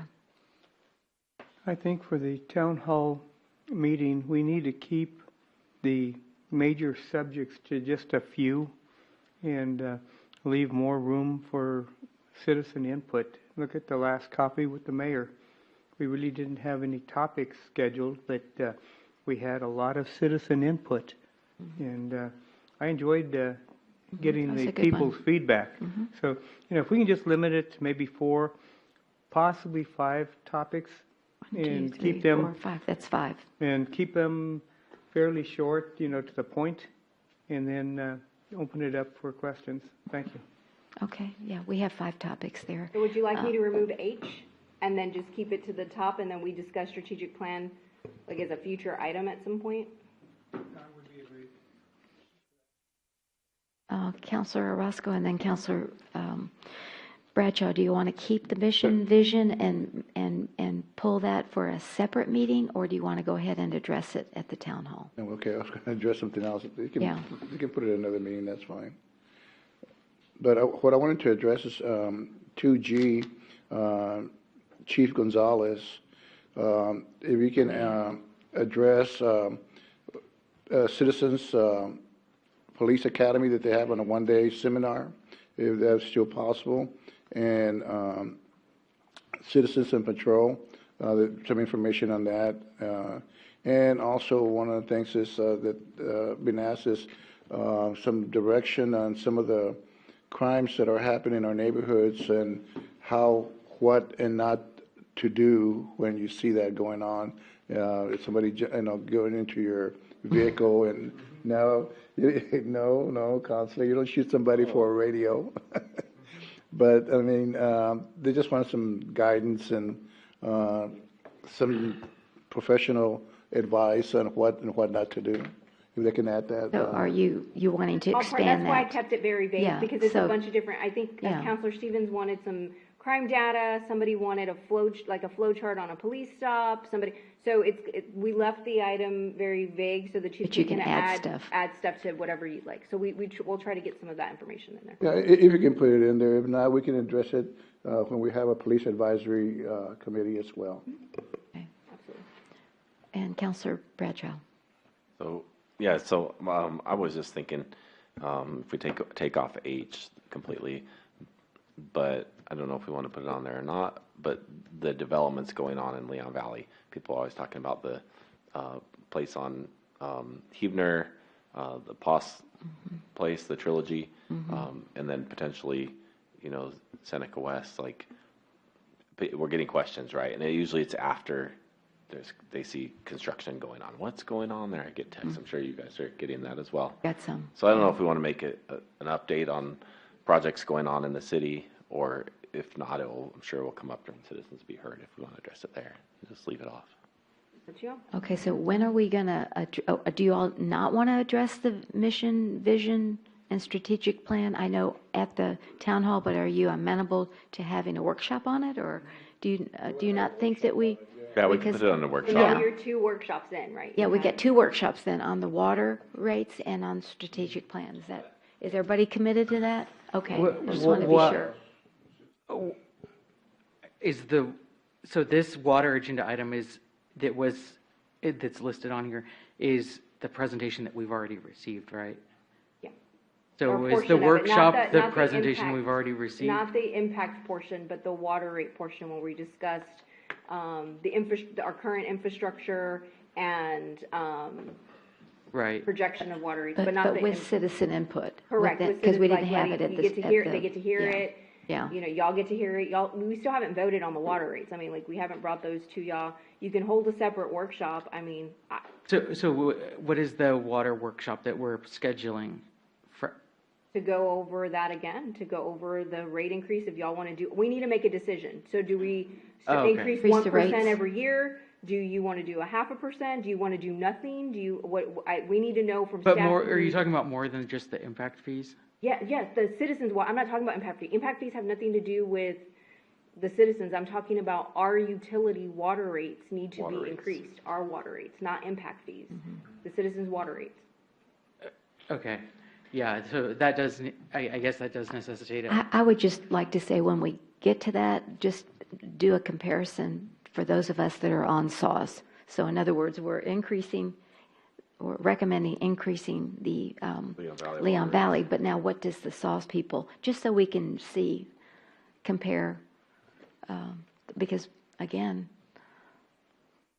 don't know. Do y'all not agree with that? Is that? No, I think yeah, I agree with that. I think it should be very similar because I don't think there's any, reason that we should have to have significantly different rates because SAWS does increase theirs every couple of years, at least. Yeah, And so so that, it I makes just like to sense. see, the difference, so. Yeah. Anyway. Again, it's just more of like, I don't have a problem doing the comparison for y'all, but I just need to know what you want to do. Do you want to do it at the town hall? Do you want to do it as a workshop? We need to address it. It's been on the list of items to address for 2 years. Well, okay, so my question, what is the purpose of having that at a town hall? Nobody wants their water rates increased. Like, what are you going to vote on? Who wants to increase their water rates? No, it's not vote on. There's nothing vote on. It's just informing them. Your water rates are going to go up. But we haven't even decided that as a council. Exactly, and that was So my why are we presenting that? That was my comment at the last meeting. Okay.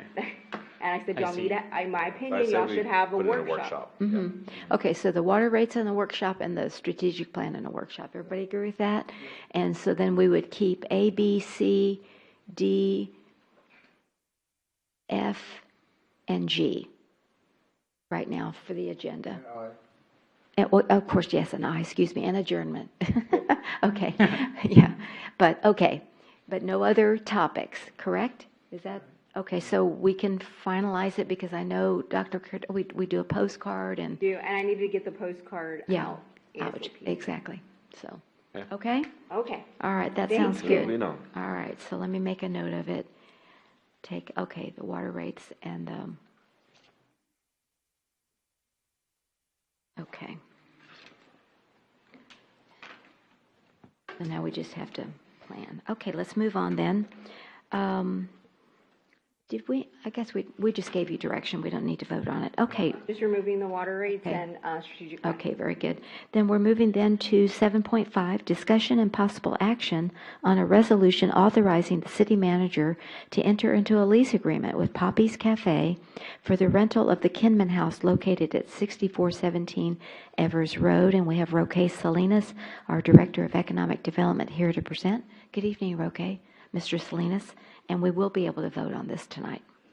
Good evening, Mayor and Council. So this is us bringing back the contract, the proposed contract to submit to Poppy's Cafe. Again, this is your options are to approve, deny, or basically at your discretion to make any modifications. The lease agreement is a 3-year contract. It would start January 2nd. It will end on January 2nd of 2027. It has a 1-year renewal option for them. At $2,200 a month, and the requirement is that they should be open at least 25 hours, a minimum of 25 hours per week on a regular schedule, so to have more consistency on the restaurant. There you go. The hours are between 6 a.m. and 9 p.m. Per the council's request, you all want a general liability insurance of $1 million. And the leaser, which is the City of Leon Valley, will be responsible for maintenance of the yard and normal wear and tear on the equipment. Fiscal impact, we will collect $2,200 a month in rental fees and collect sales tax based on the goods sold. It's at the council's discretion to make a recommendation if we move forward with this agreement or not. And I forgot the last slide, but that is our presentation. Okay, thank you. And they would, beginning January 1st? January 2nd. January 2nd, 2024. Okay. Yes. All right, very good. Yes, Councilor Martinez. Will they be able to get in before the 2nd to do their setup and get ready if they open on the 2nd or in December? No, the contract is entering on January. Okay, so that's when they start construction or Correct. whatever they need to do. That's when you They have execute your access lease. to the buildings. They have access to the building, therefore they pay when they have access to the building. Yes. Okay, and the only other comment I have, and I still have a bad, I think it's wrong for us to dedicate or direct them to be open a number of hours. To me, it's up to the business's decision on how many hours they're going to be open. If they're rich and they want to not open a week and still pay the rent, that's not our problem. But that's just my comment. I don't think we need to dictate the hours. Thank you. I just know people are asking me, when are they going to be open? What are the hours? It's not in the lease. The hours or anything are not in the lease. At least I didn't see It's it. just a minimum of 25 Yeah, hours. so, And then it should be during the day, like not at. Yeah, 2 in the exactly. morning. So, because people, are anticipating, So and they they want to could go. close on 4th of July, like, as long, Exactly. we're just saying that they should be open a minimum of 25 hours. I didn't see anything addressing that they can host, like shut down when they're not, like say they're open from 10 a.m. to 3 p.m. Can they host other events on the premise? Yes. That's not a prohibition, right? They can't sublease, but they can host They their can't own sub, events. but they can, somebody wants to have a party, then they can, Yes, they can do okay. after-hour catering. And then I remember that they were a former, or they are a food truck. Can they do both, do the Poppy's Cafe, and they go out and do their Yes. coffee truck, I think is what it was. Okay, and that's within their, okay, very good. I just had those clarification. All right. Anyone else? Yes, Counselor Stevens. My only question is, why is there not, are we not increasing every year? Like is, I think it's a 3%. It doesn't say in the It doesn't say in slides. the contract. I have to check. We did a 3-year agreement. It's $2,200. I But it think we did shouldn't- have to. Do you want to increase? Do you I want to? think Yeah, it's up to council, it should. CPI, up to council. Yeah, it should. I mean, I don't think there's any businesses that don't have an annual increase in their rent. Okay. Like, the council, do y'all? most of it's If the built in. council wants to add that, we can. I just need a majority for you guys to tell me how much. Like I'd say between 2 and 3% probably. That's fine. Okay. And Mr. Martinez, what do you think? I disagree 100%. Oh.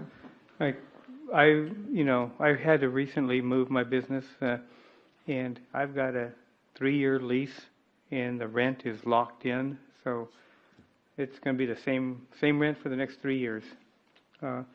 If this was an item that should have been brought up a long time ago before we got into significant negotiations with I think Poppy's. it was brought up in executive session. No, not the rate increases, the yearly Okay. rate increases. All right. Mr. Orozco, what do you think? I think that nothing is etched in stone. If we approve this and they come back and say, hey, we need a little variance, can you help us out with this? This is what we're going through. We're not going to shut them down.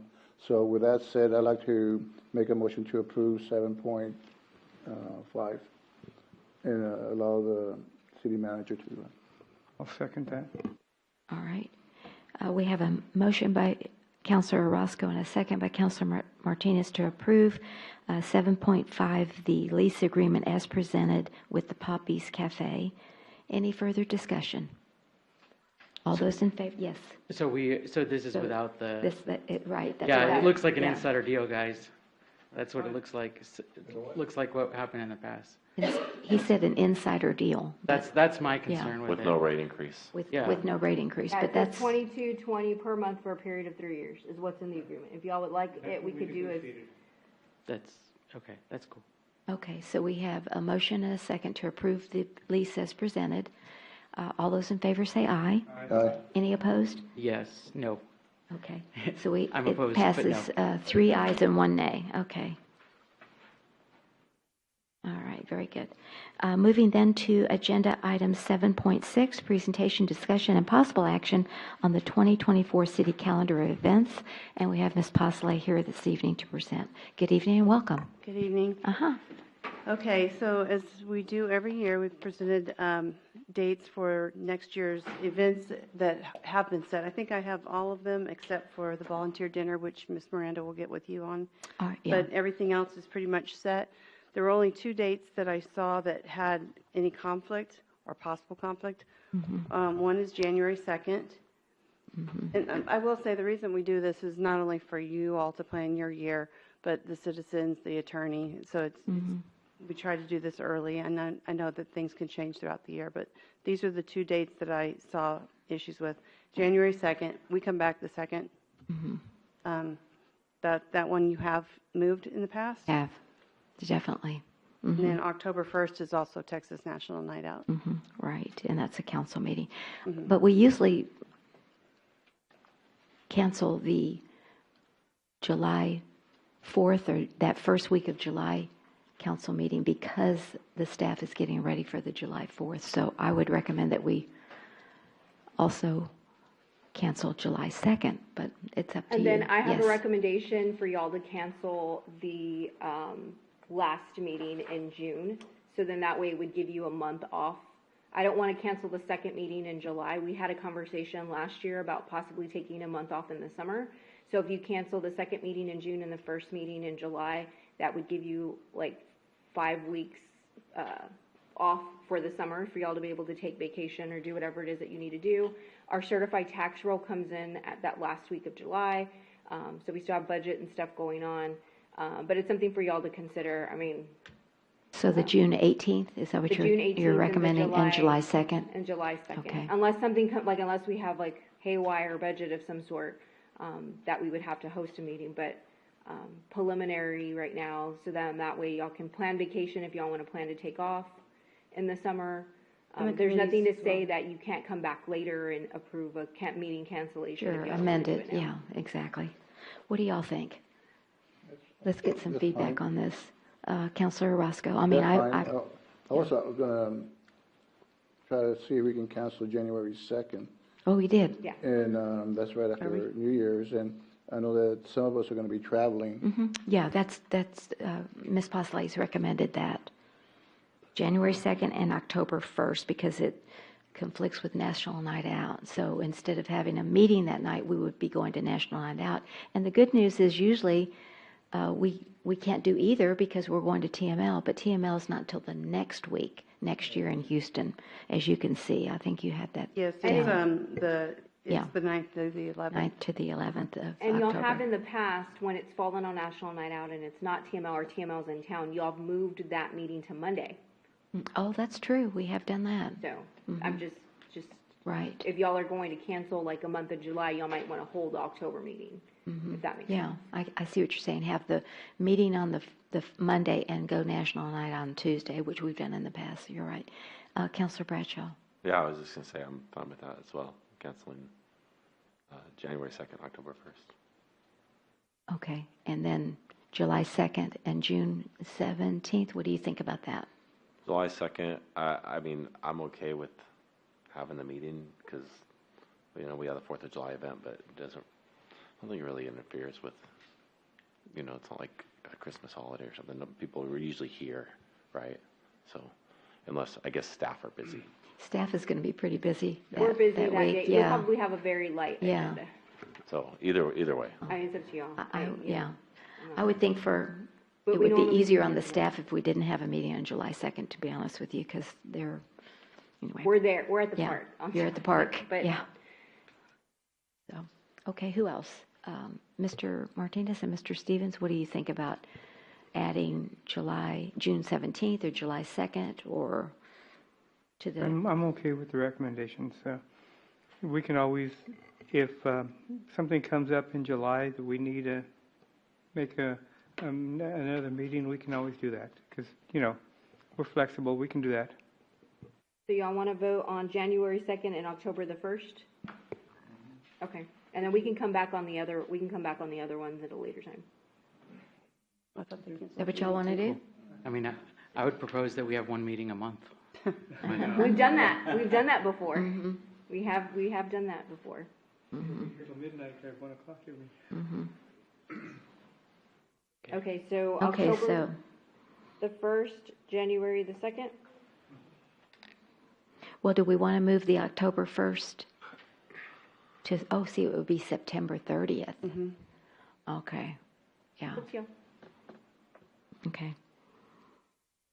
So we're rescheduling that one to the 30th of September? I'm asking the council, do y'all want to have a regular meeting on the 30th of September, which would be the first meeting of October, and then go to National Night Out on the October 1st, or just I cancel? say cancel it because we're still having a city event Okay, the next day. all right, so Wait, October and 1st, TML, is it January TML? 2nd, and I'm not hearing, 9th. what about July 2nd? I'm not hearing anybody saying we should do that? Cancel No, I the think July 2nd? cancel that just for staff. I say think- cancel it, but we can always bring it back if we have to. if Okay, there's so enough cancel pressing July business. 2nd with the And move flexibility. to July 4th under the fireworks. Okay, all right. And then Dr. Caldera's recommendation of June 17th, did anyone? That was June 18th. June 18th, excuse me, June 18th. I say keep it, but Okay, you say keep it. Mr. Stevens, what do you think? I think that if we plan to not have it, then the important things will get done before or after that. So I'm okay with canceling it. Okay. All right, Mr. Orozco, what do you think? I'm fine with whoever the council decides. I haven't missed a meeting yet. Just wanted to throw that out there. Krista and I were talking about that earlier. What? No. Why you look at me? Okay, I'm either way. You can move it to September, that's fine. Or No, June 17th is what we're talking about. event. 18th, I'm sorry, I keep saying 17th, I June don't know 1 to why. September? No. Okay, well. Okay, so we have January 2nd, October 1st, July 2nd, and the question mark is June 18th. Well, and then to remember, June 16th is Father's Day, and I know some people go out of town for Father's Day weekend. Okay, Throwing that out there. I vote cancel. cancel, okay. Yeah, it's clear staff wants a We want a vacation during that vacation. week. I haven't had one. That's right. Crystal? Yeah. Okay, No, so- but in all honesty, if the budget, something goes, I will hold them, I'm not gonna uphold, I'm not Okay, gonna hold up the so budget. what we need is a motion to cancel January 2nd, 2024, July 2nd, 2024, June 18th, 2024, that should have been ahead of that, and October 1st, 2024, those 4 meetings for 2024, if y'all are in agreement. Yeah, do you need a motion? Yes, please. Oh, I'll make a motion that we cancel the meetings that you just mentioned. Okay. Second. All right. We have a motion by Counselor Stevens and a second by Counselor Orozco to cancel 4 meetings that we just discussed in 2024. Any further discussion?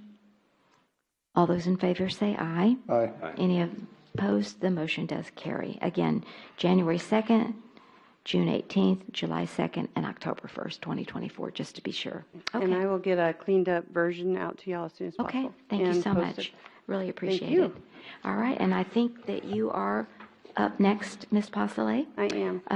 Agenda item 7.7, discussion and possible action on a resolution of the City Council of the City of Leon Valley, Texas, waiving open records fees for open record request. And we have Ms. Pasolay, our City Secretary, to continue. Thank you. Okay, so back in 2021, we did have a discussion where somebody wanted to have fees waived. So council discussed it and created this means of people can send in writing, that they want a waiver of the fees because of various reasons. And it would be considered to allow the city manager to waive those fees. So I did get a request from this, I'm sorry, where's their name? Red Tree Productions. Red Tree Media Productions for an interrogation video that they want to use in one of their things. And the fees for those videos was $143. They are asking the council to waive those fees.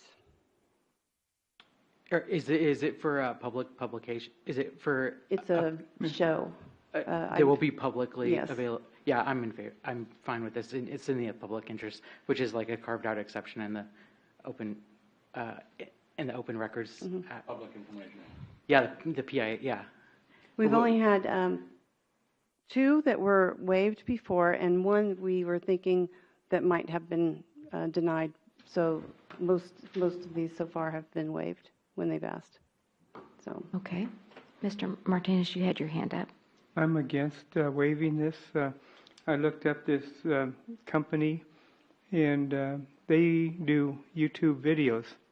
So, if they're like some of these YouTubers, they're going to create their video, and they're going to make thousands and thousands of dollars on people watching their videos. So why should we give them $143?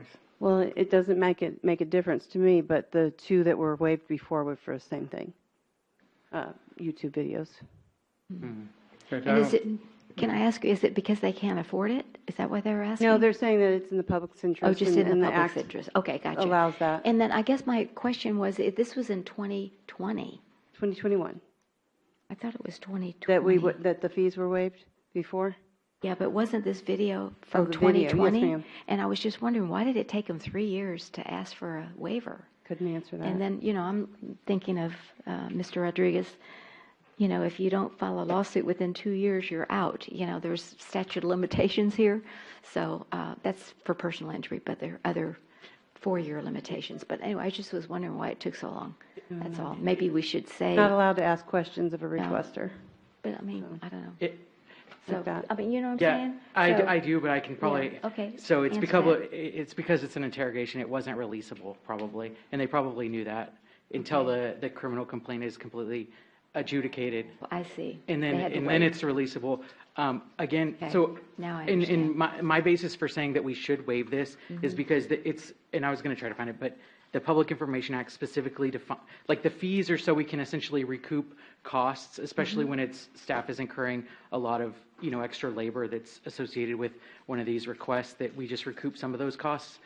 But when you're making a video or a publication or the news media or something wants it because they're going to educate the public or entertain the public, I mean, whatever, it's in the public interest, like, because we've all seen video body worn camera of Uvalde or of incidences, and it has helped us understand the events better. And I think that that Texas specifically allows for government bodies to waive the fees because waiving the fees is in the government interest, and it's usually because the public will have access to that, recording or whatever. Then it you is. answered my question about the delay because of the. I'm assuming you're that's assuming, why. but that made sense. So okay. And I will add that, unlike the ones that we waived before, this one literally cost the city nothing because it's a video that Joelle will just drop in, just FOIA.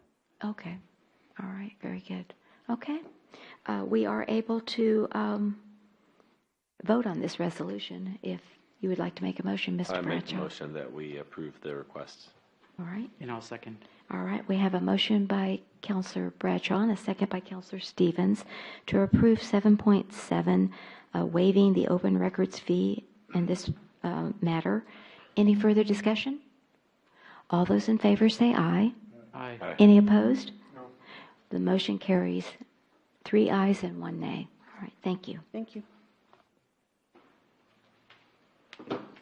All right, agenda item number 8, requests from members of the City Council to add any items to a future agenda per section 3.10A of the city's Code of Ordinances. Does any of the council members have anything to add? I had just requested last time for an itemization of the flood control project in Seneca West that was just completed. It's in the city manager's report. I got emailed it earlier today. Oh, okay. That's what you said. You said it was to go ahead. I asked if you wanted it at a meeting or you wanted it. Yeah, in the I city manager's did, report. You and said for city some manager's reason, report. I guess I didn't see it. I sent it out early. Well, maybe in the afternoon. Maybe you. Okay, it was today? Yes. Oh, I didn't see it. Yeah, because I was already home, so I'll look it up. Thank you. I appreciate that. All right, so other than that, anyone else? Okay, moving on then to number 9. The City Council shall meet in executive session to discuss the following.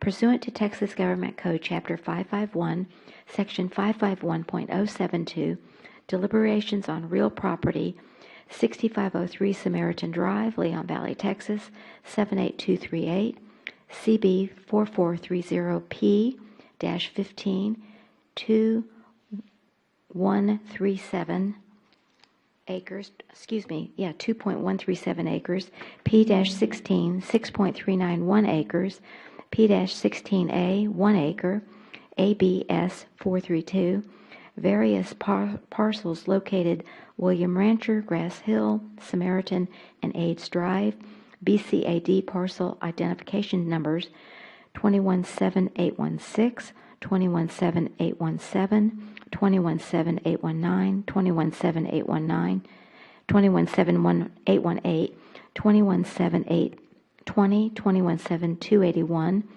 217838, 217840, 217843, for a total of 21 acres. So at this time, 8:03, we will move to executive session. Thank you.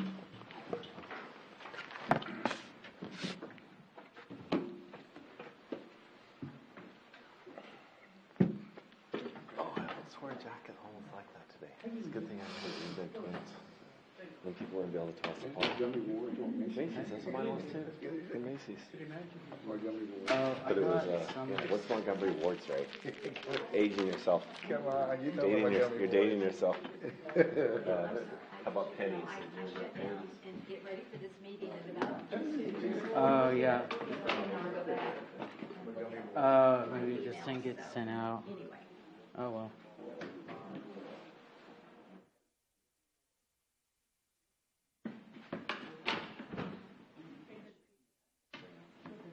Oh, cool. What other cities do you sit in on the meetings?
What?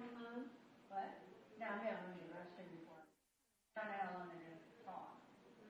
I know, I asked me how long you think it'll be. I have no idea. Yeah, I mean, I almost left way back when on the agenda.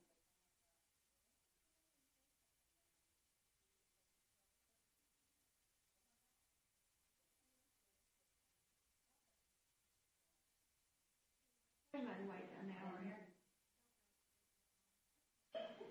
I go to bed at 7:30 now. Huh? I go to bed at 7:30, so this is like a week better. Oh my goodness. That's amazing. Well, we get up at 3:30, 4 in the morning. That makes a difference. Yeah. My name is Mary Ruth.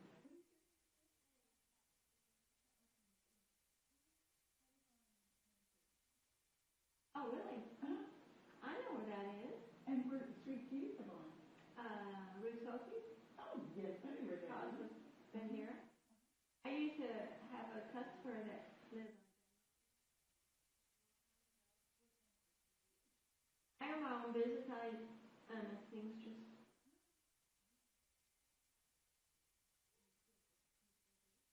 I did mostly alterations and things. Good job. A couple of years.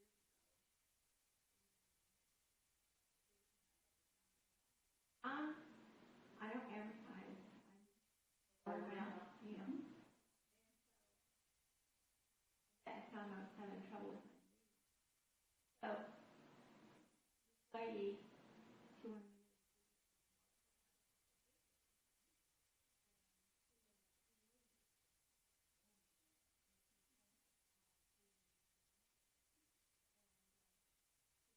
really pretty. Quilted.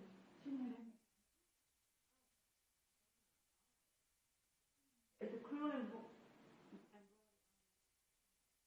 fabric, which was heavy. I had to make a king size bedspread.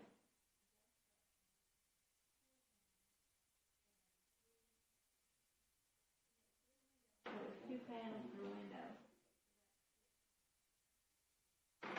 And they were,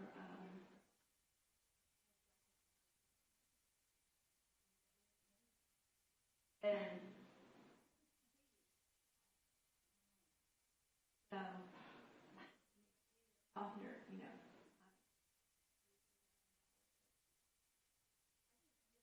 3 months to do it because I just.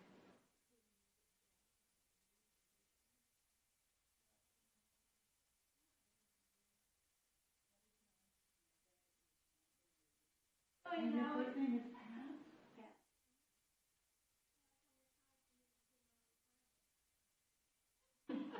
Retirement is a good thing. Yeah. My husband and I just bought this book that says retirement should put a permanent spell on your face. Why do you want to retire? So I can do what I want to do. Mm-hmm.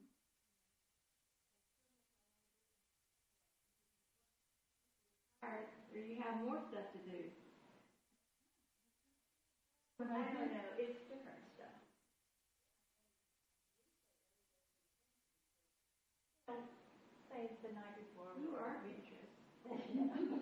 But we'll go like, okay, so tomorrow.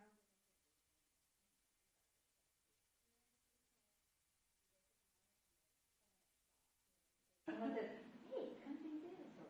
Or we read something in paper.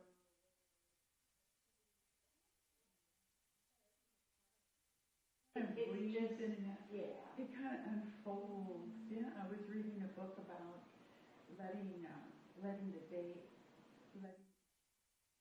trusting that the day. Because I'm just like, I like to make a schedule and. So what I did is I compromised, I put, because I'll forget in the morning now, I'm going to do. Get up in the morning and I read the paper. Before I knew it, it's 3 o'clock in the afternoon. Enjoying the house and just kind of.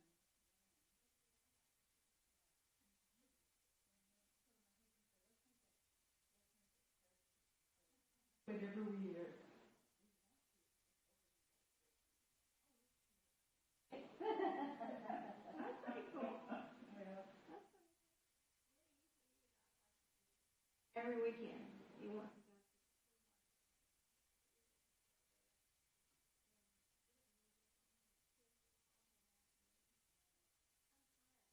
go. I waited, I used to be able to take them this time. On Saturday and Sunday I can, take 2 or 3 hours. But anyway.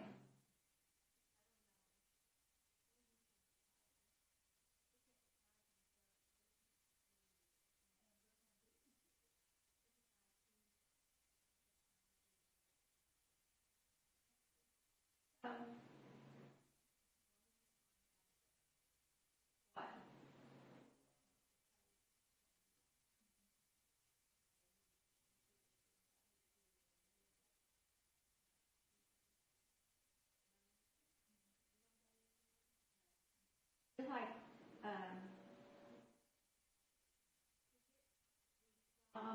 or situation where, he doesn't have to pay for the stuff that's renewable, so it just keeps going on and on and on. That's what the ladies that do the unsellable houses, they get the money from one project to put it into the next project. So they have to show for one project.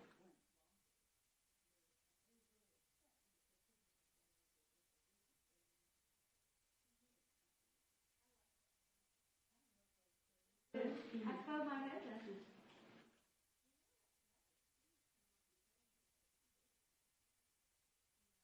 done it from what people were first asking, but then when they put in all their money and redecorate it and remodel it, they get more money out of it. And so that way, what's ever left, they get their money out of it, and then what's left.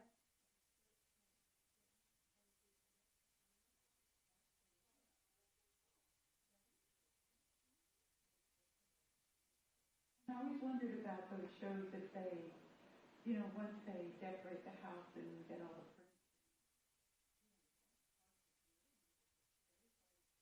the Google search on it, and whoever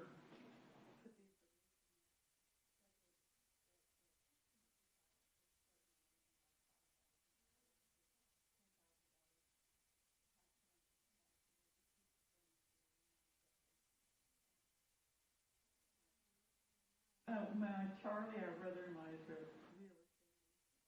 says that all those shows make it so hard for him to sell a house. I didn't want to know the details.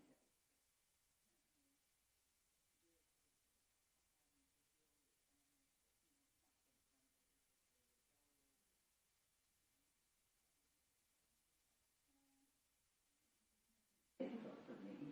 I think it's interesting. You talking about realtors,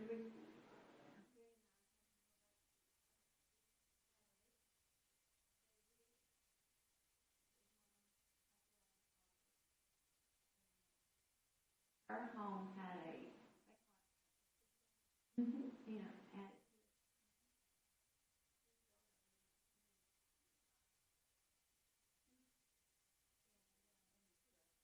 they couldn't do anything with the house. I mean, they cleared out her house, but she was still living there. She would move, and the realtor said, we can't sell this house or do anything to it until she's out of there. Yeah.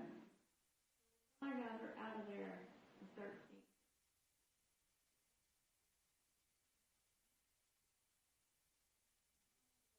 Maybe she's not in y'all.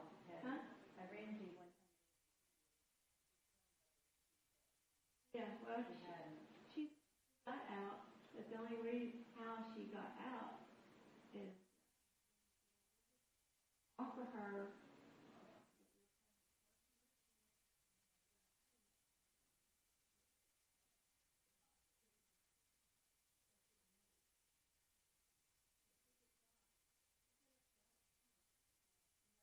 still electric bills are going on because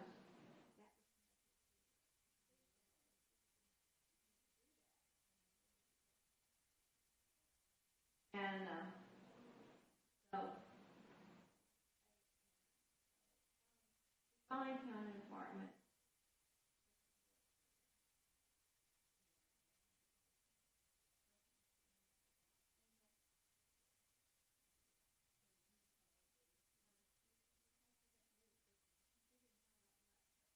Anyway, my,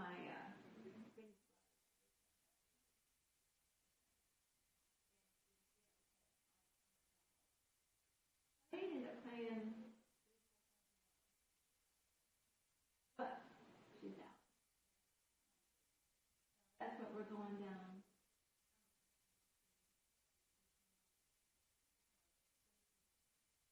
We can go down there, and there's a lot of things that we can do.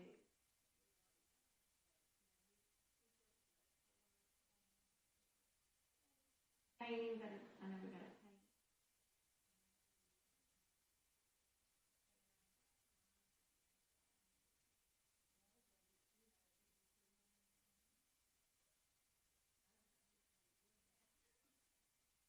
Will you be answering questions?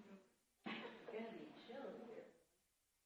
It probably will, but at least there's some heat in the house. You know? But anyway, it's really gonna be.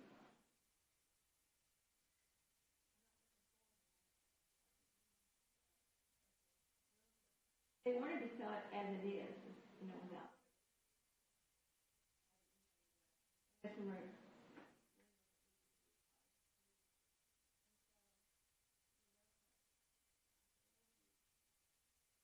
Do some improvements, you know, painting and this and this and this. They pay $1,000 you can have the yard cleaned up. Kathy Hill is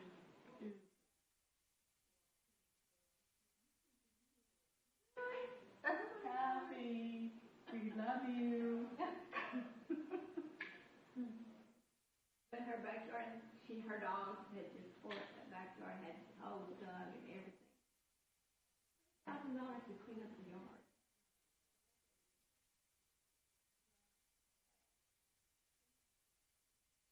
But I'm trying to do, one of the things that I want to do now.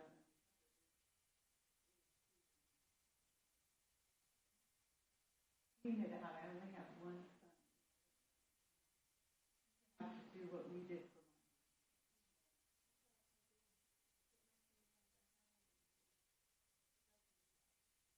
I know what my oldest son would do. He would just throw away everything. He would. That's what my son would do too. I got like the blueprint from the only home that my family.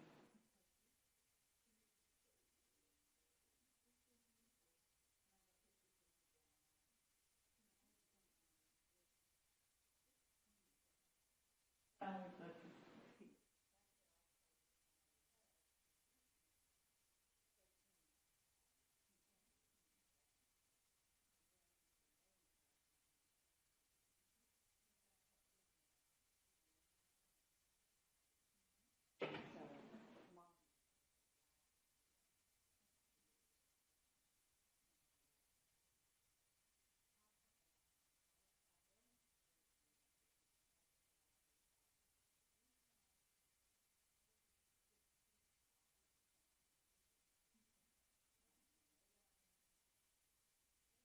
All the children.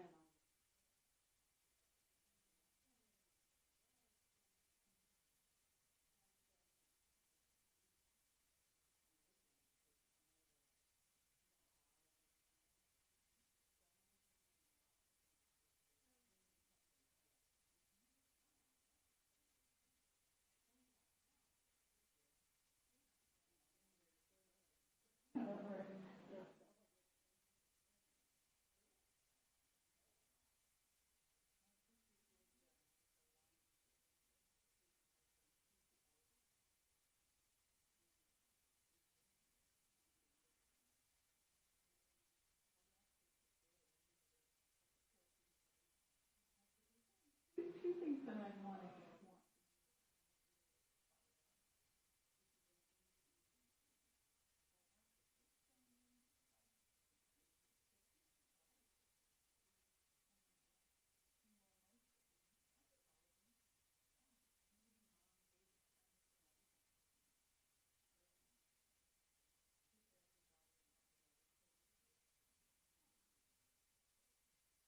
Her No, she's my sister. The first one ring, I was requesting that from my sister. I have mine, and I didn't think that any. So anyhow, but she did tell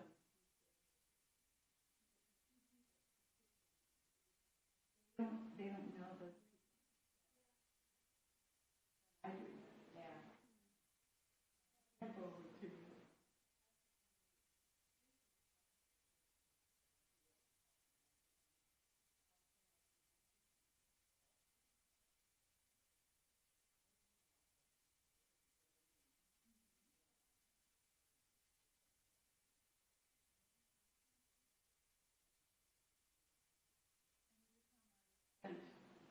You know, my mom was a full-time homemaker and my dad retired. And so there was many years.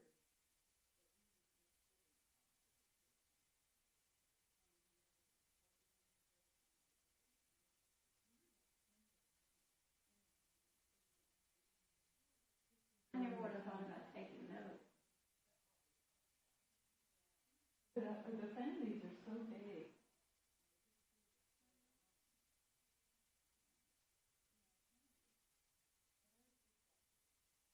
Enjoying it. I just really could go to their house.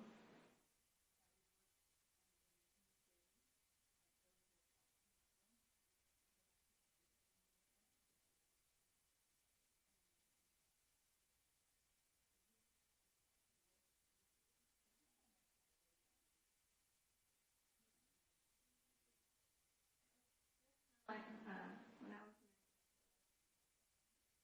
was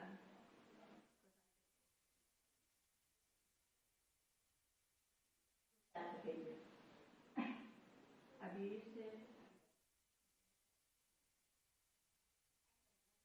Last time I thought he was going to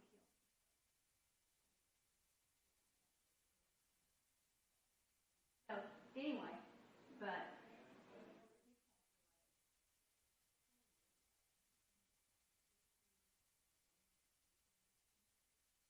and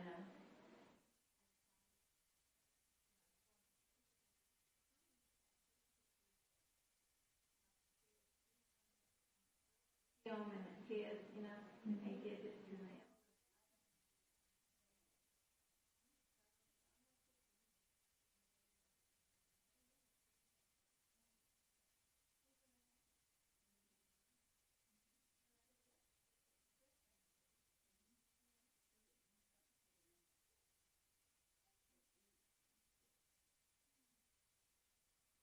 Like when I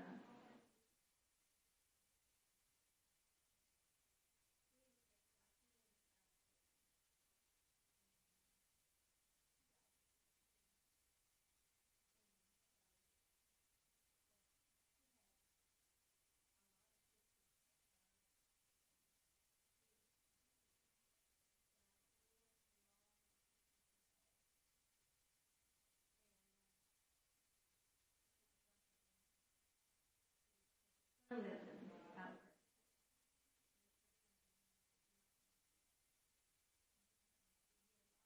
He used to do the slide show.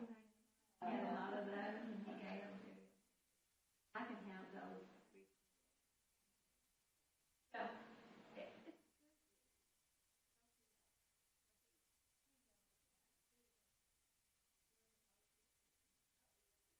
funny how the somebody else. We always used to take pictures of my dad. He goes, oh, wait until you get older. He's going to say, you're going to look. He says, you're going to look at the picture and say, oh, I look so good.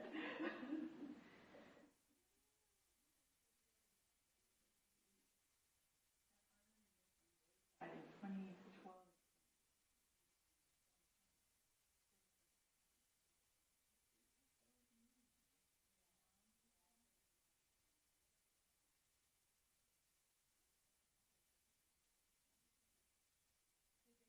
Antonio?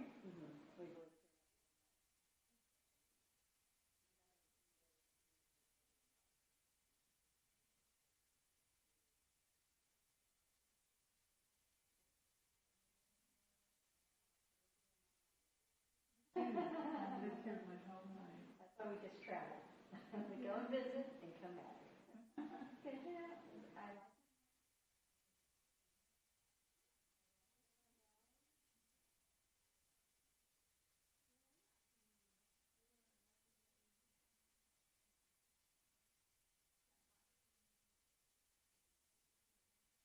don't be on to it.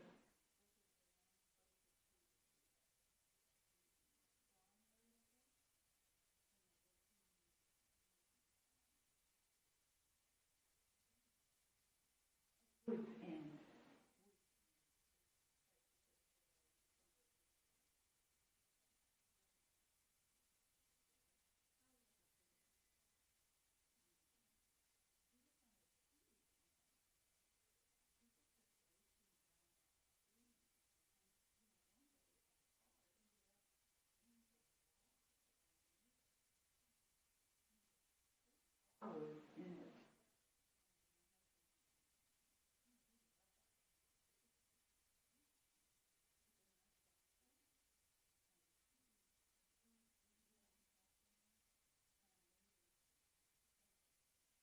the guys at the wall.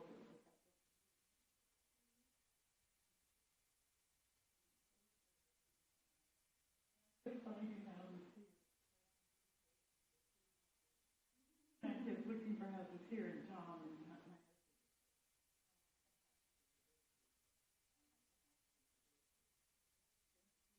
happy mother. Yeah.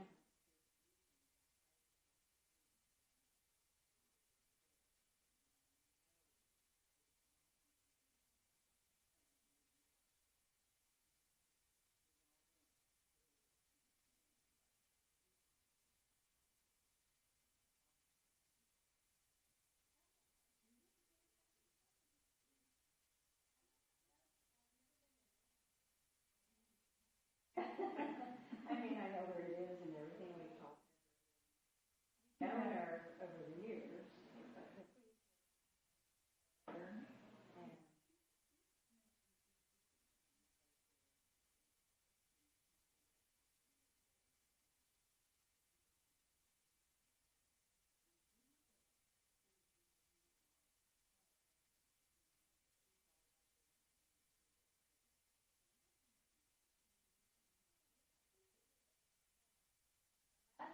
Kathy,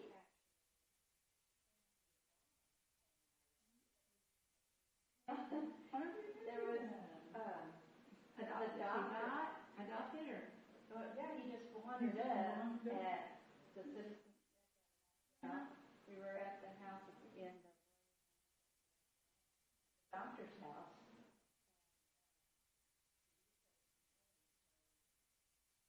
Well, there, and this dog came up and Kathy. The dog didn't have, I don't think he had a collar or anything on him, so I think she.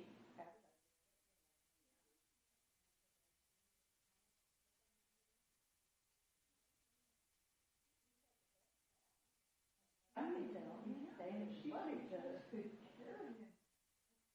It's her son. Dog thing.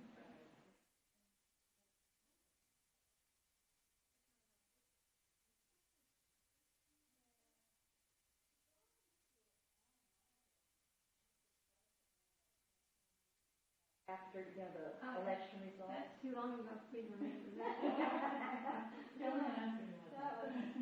That was worth the time. Yeah, yeah. It'll fall asleep right here. I'm gonna have him a little bit. Really?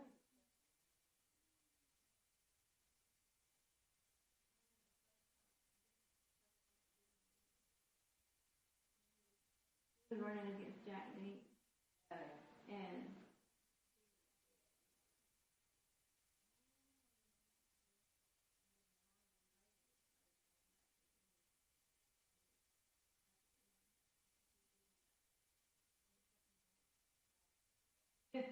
I think everybody was so shocked.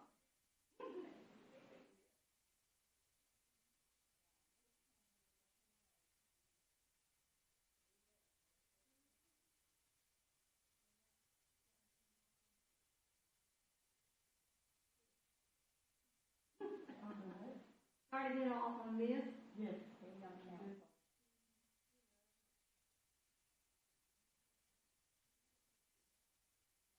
It's really time. I was on zoning for years. I don't like planning and zoning either. And, I went out there and looked at the property. I used to do that, when I was on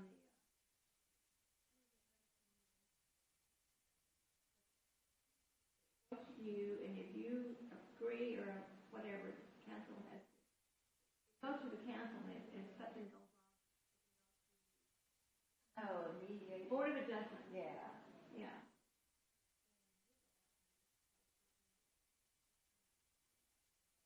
To go see what it.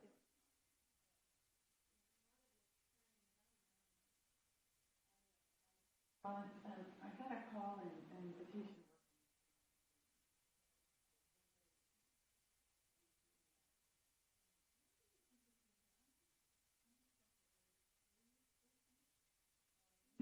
Like, all of this, Kathy told me that they were not going to.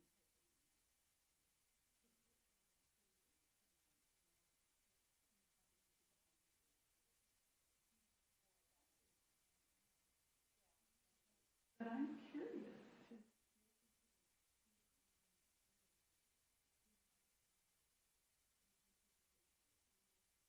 Remember this man? He lives in your neighborhood too.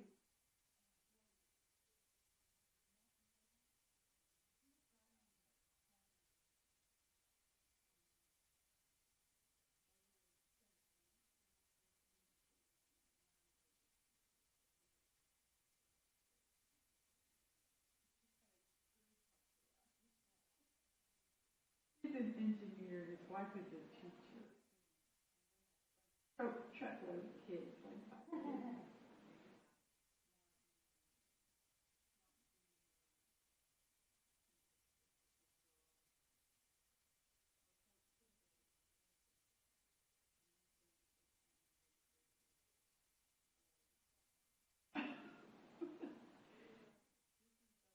Baby.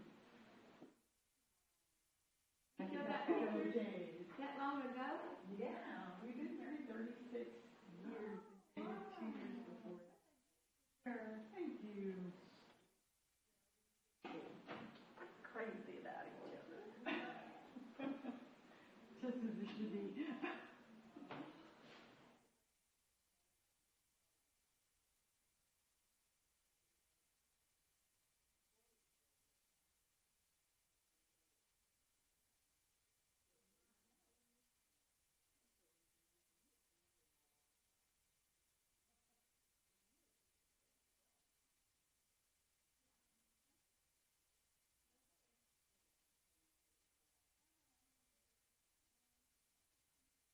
They hadn't been on days a year. I guess so. Yeah. More than my first husband. We got in for 3 months and we got married. Yeah. High school and then.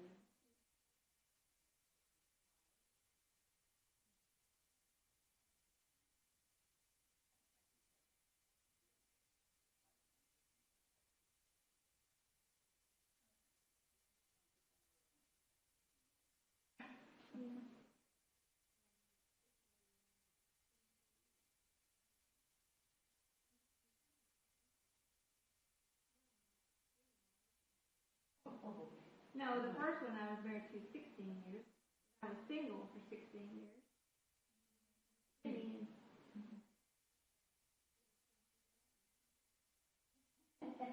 sometimes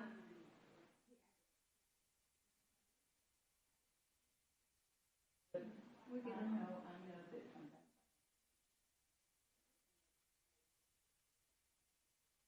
Whatever it is, I do. I look at where my husband says, I'm not talking about that anymore. I'm like, okay, good. We're going to move on with our lives.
Okay, we are reconvening into a regular session at 8:52 on Tuesday, November 21st, 2023. And agenda item number 11, we do have a motion. Who was going to make that motion? Mr. Counselor Stevens, excuse me. Yeah, I'll try. Okay. So I'll make a motion that we have the city manager prepare a presentation with the two developers and their planned developments, including getting citizen feedback for the town hall meeting at the beginning of next year. On January 27th, Okay, yeah, on 2024. Second. All right, we have a motion by Counselor Stevens and a second by Counselor Orozco to direct the city manager to prepare a presentation for the town hall meeting on January 27th, 2024, with the proposals that the council has been reviewing. Any further discussion? All those in favor say aye. Aye. Aye. Any opposed? The motion does carry. All right, if there's no objection, we move to adjourn at 8:53 on November 21st. Good evening. Thank you all. Happy Thanksgiving. Mics are on. Check, check.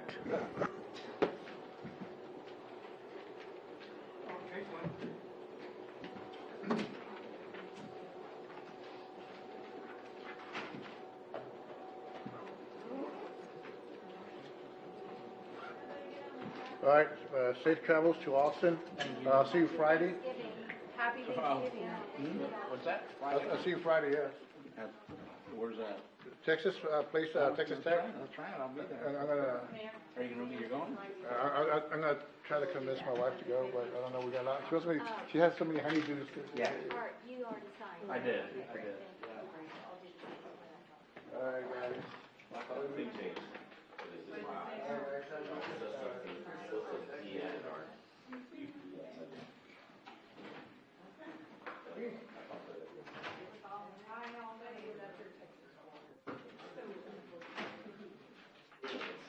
I thought it was nice when it said hi to the person you Right. Thank you. Be safe. Yes, we'll see you on. Are you going to be coming the first or both? Oh, you're going to be the second. Okay, that's fine. Usually we just have one, and then she's Yeah. online. Yeah, I really. So that's how it was read. Yeah, he was online. Yeah. Okay. Doesn't matter. We're just glad to have that executive session. Absolutely, thank you. Really appreciate it. Happy Thanksgiving. You Take too, care. you have a great one. I'm assuming you have to wait for her presentation that you were both there. Hi, Chris. How are you? All right. So we don't get to find out anything like this. It'll be on the 22nd. If we, hey. I think that's important. I want to push it. I don't want to push that because, okay, here's the disconnect because y'all came. It was going to be.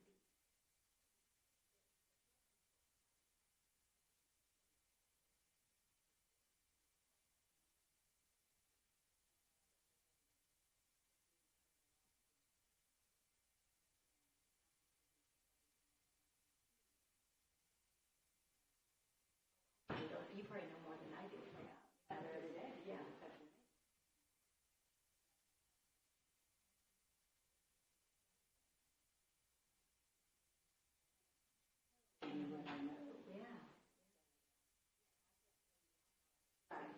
Yeah. That's what I was just wondering, so. But anyway, you know, it's proposals, but anyway.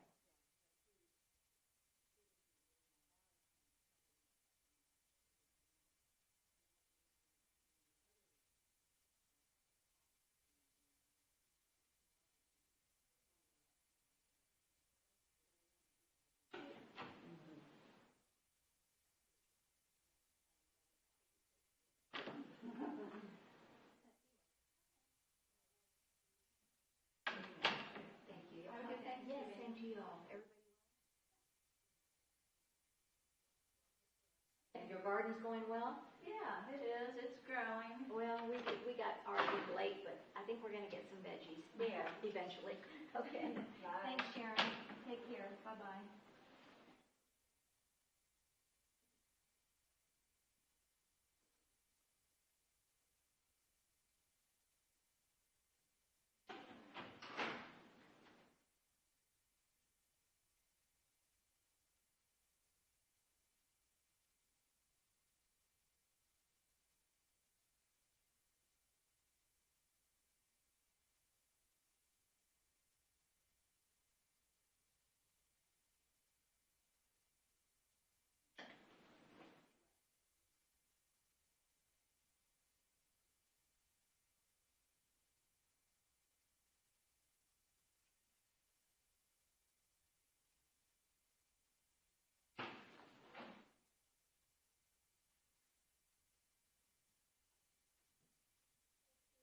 How are you, ma'am? Oh, fine, I gotta sign all these That's documents. okay, I'm not rushing.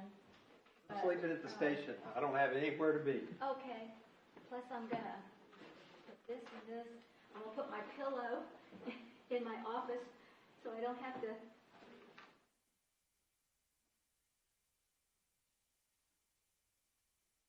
That thing been working, I didn't notice it. I don't have any idea. Yeah, I didn't see it count down. It says 3. But, I know, but you're supposed to count down for, I don't know how it works. I was trying to figure out how to turn it off, but. Turn it for what? I'm just unplugging it. How to turn off the clock? Oh, I just unplugged it.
here's this and this.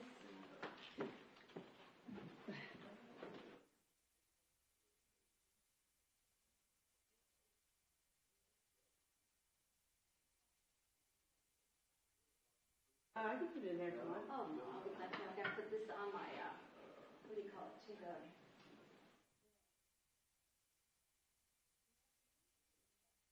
Oh, yeah. And you're giving me this first. Oh. And so I'll give you a flag, and then the flag didn't come for the longest time. And then I thought, oh, good, I finally found it. Well, good.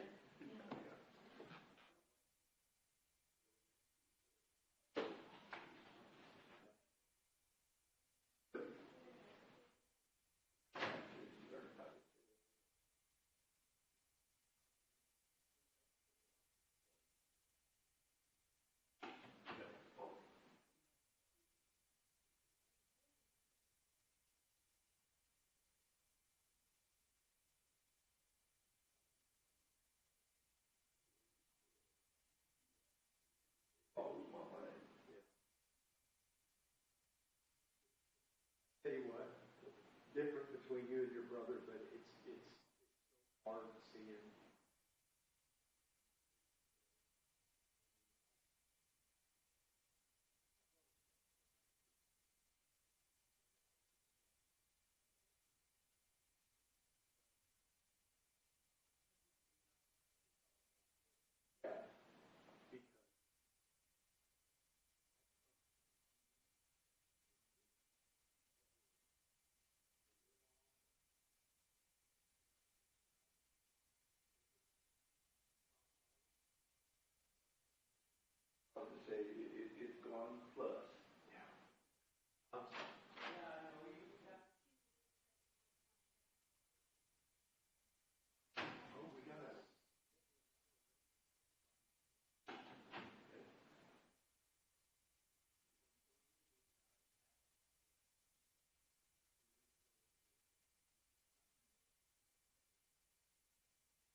upside down.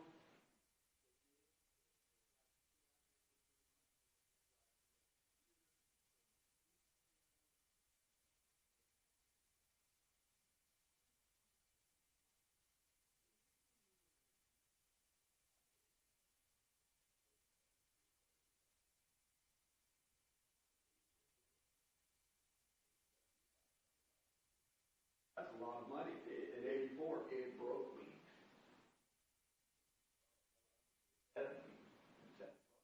Almost got rid of this. Had that at the fire station too.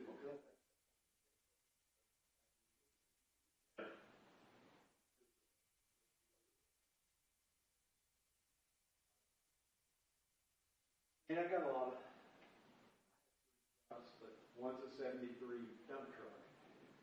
My red truck that my son drives.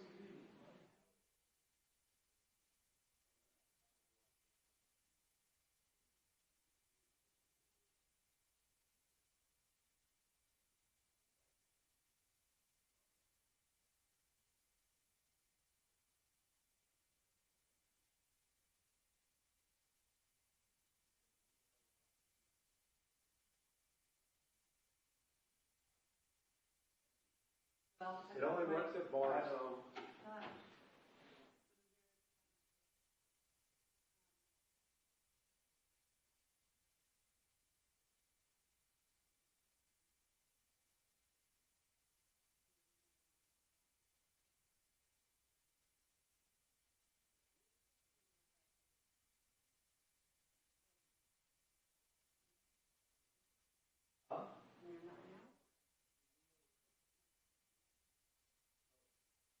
Somebody's listening. I heard all about his plans and his. Here, I'll just get her stuff and help her move it on out. Dog park and cat park. A cat How do you turn this thing off other than unplug it? I don't know. I didn't know we were supposed to turn it off. Well, I turned it off because it was on and Well, nobody it's did. been on all week. I think Daniel leaves it on, but that's okay. What was that? Oh. No, it's correct then.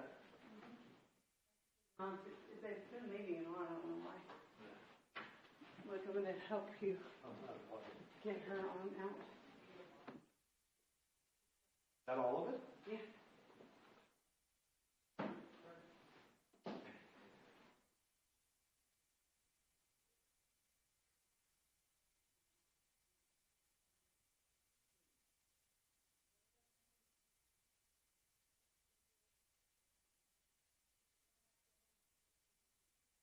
Something like that.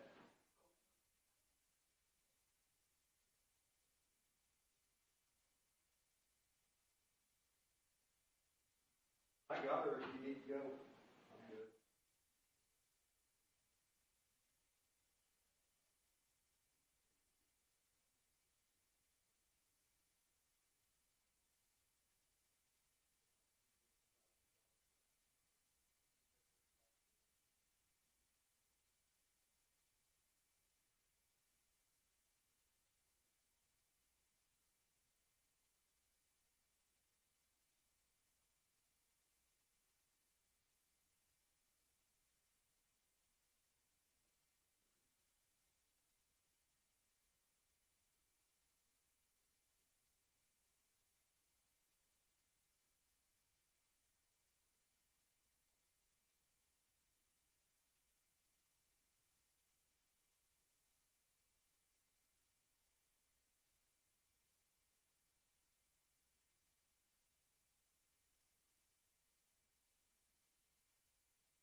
I'm gonna make excuses for him. It just is.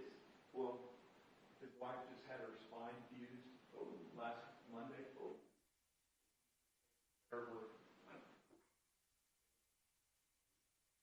I just.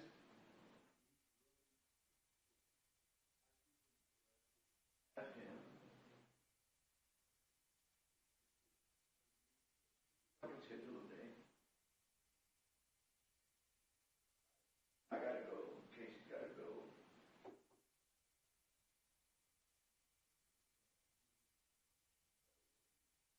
5, 6 of us. Less stress, old people. You know what?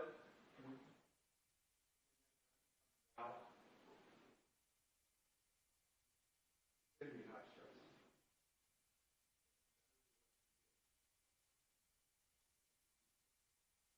Old. Trying to make a good impression. I think he's still.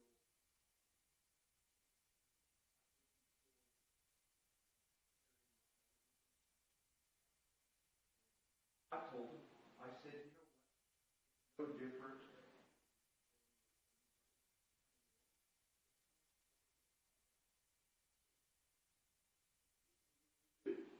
Fit that lyric into the policy. Yeah. You know, we're all under that. Don't think I'm exempt. Cut me just as fast as he cut you. If you're doing the wrong thing, yeah. And well, I said, and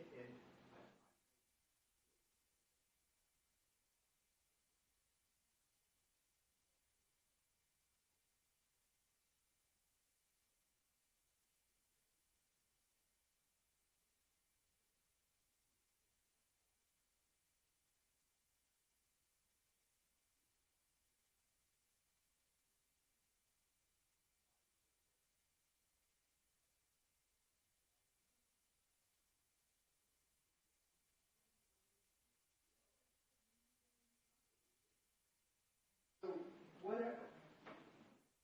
You're gonna.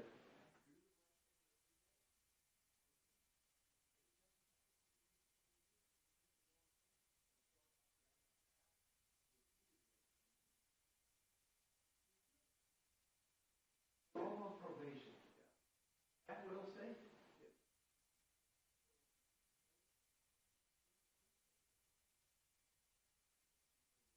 Talked to him Thursday, and he came in.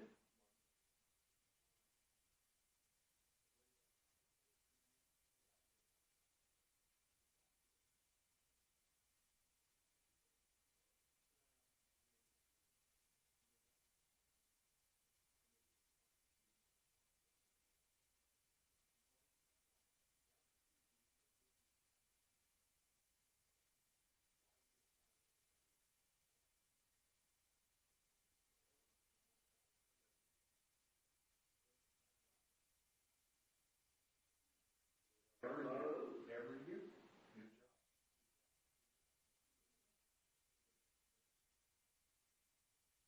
I don't need.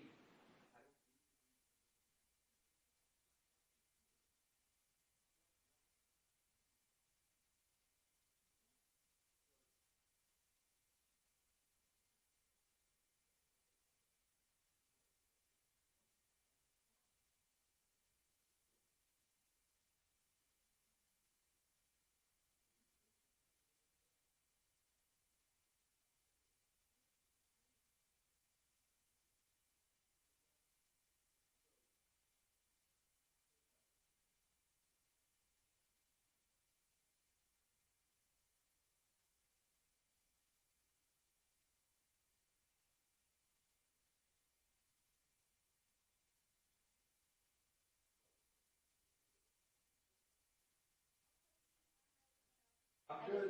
Sandra grabbed all your stuff and put it right there.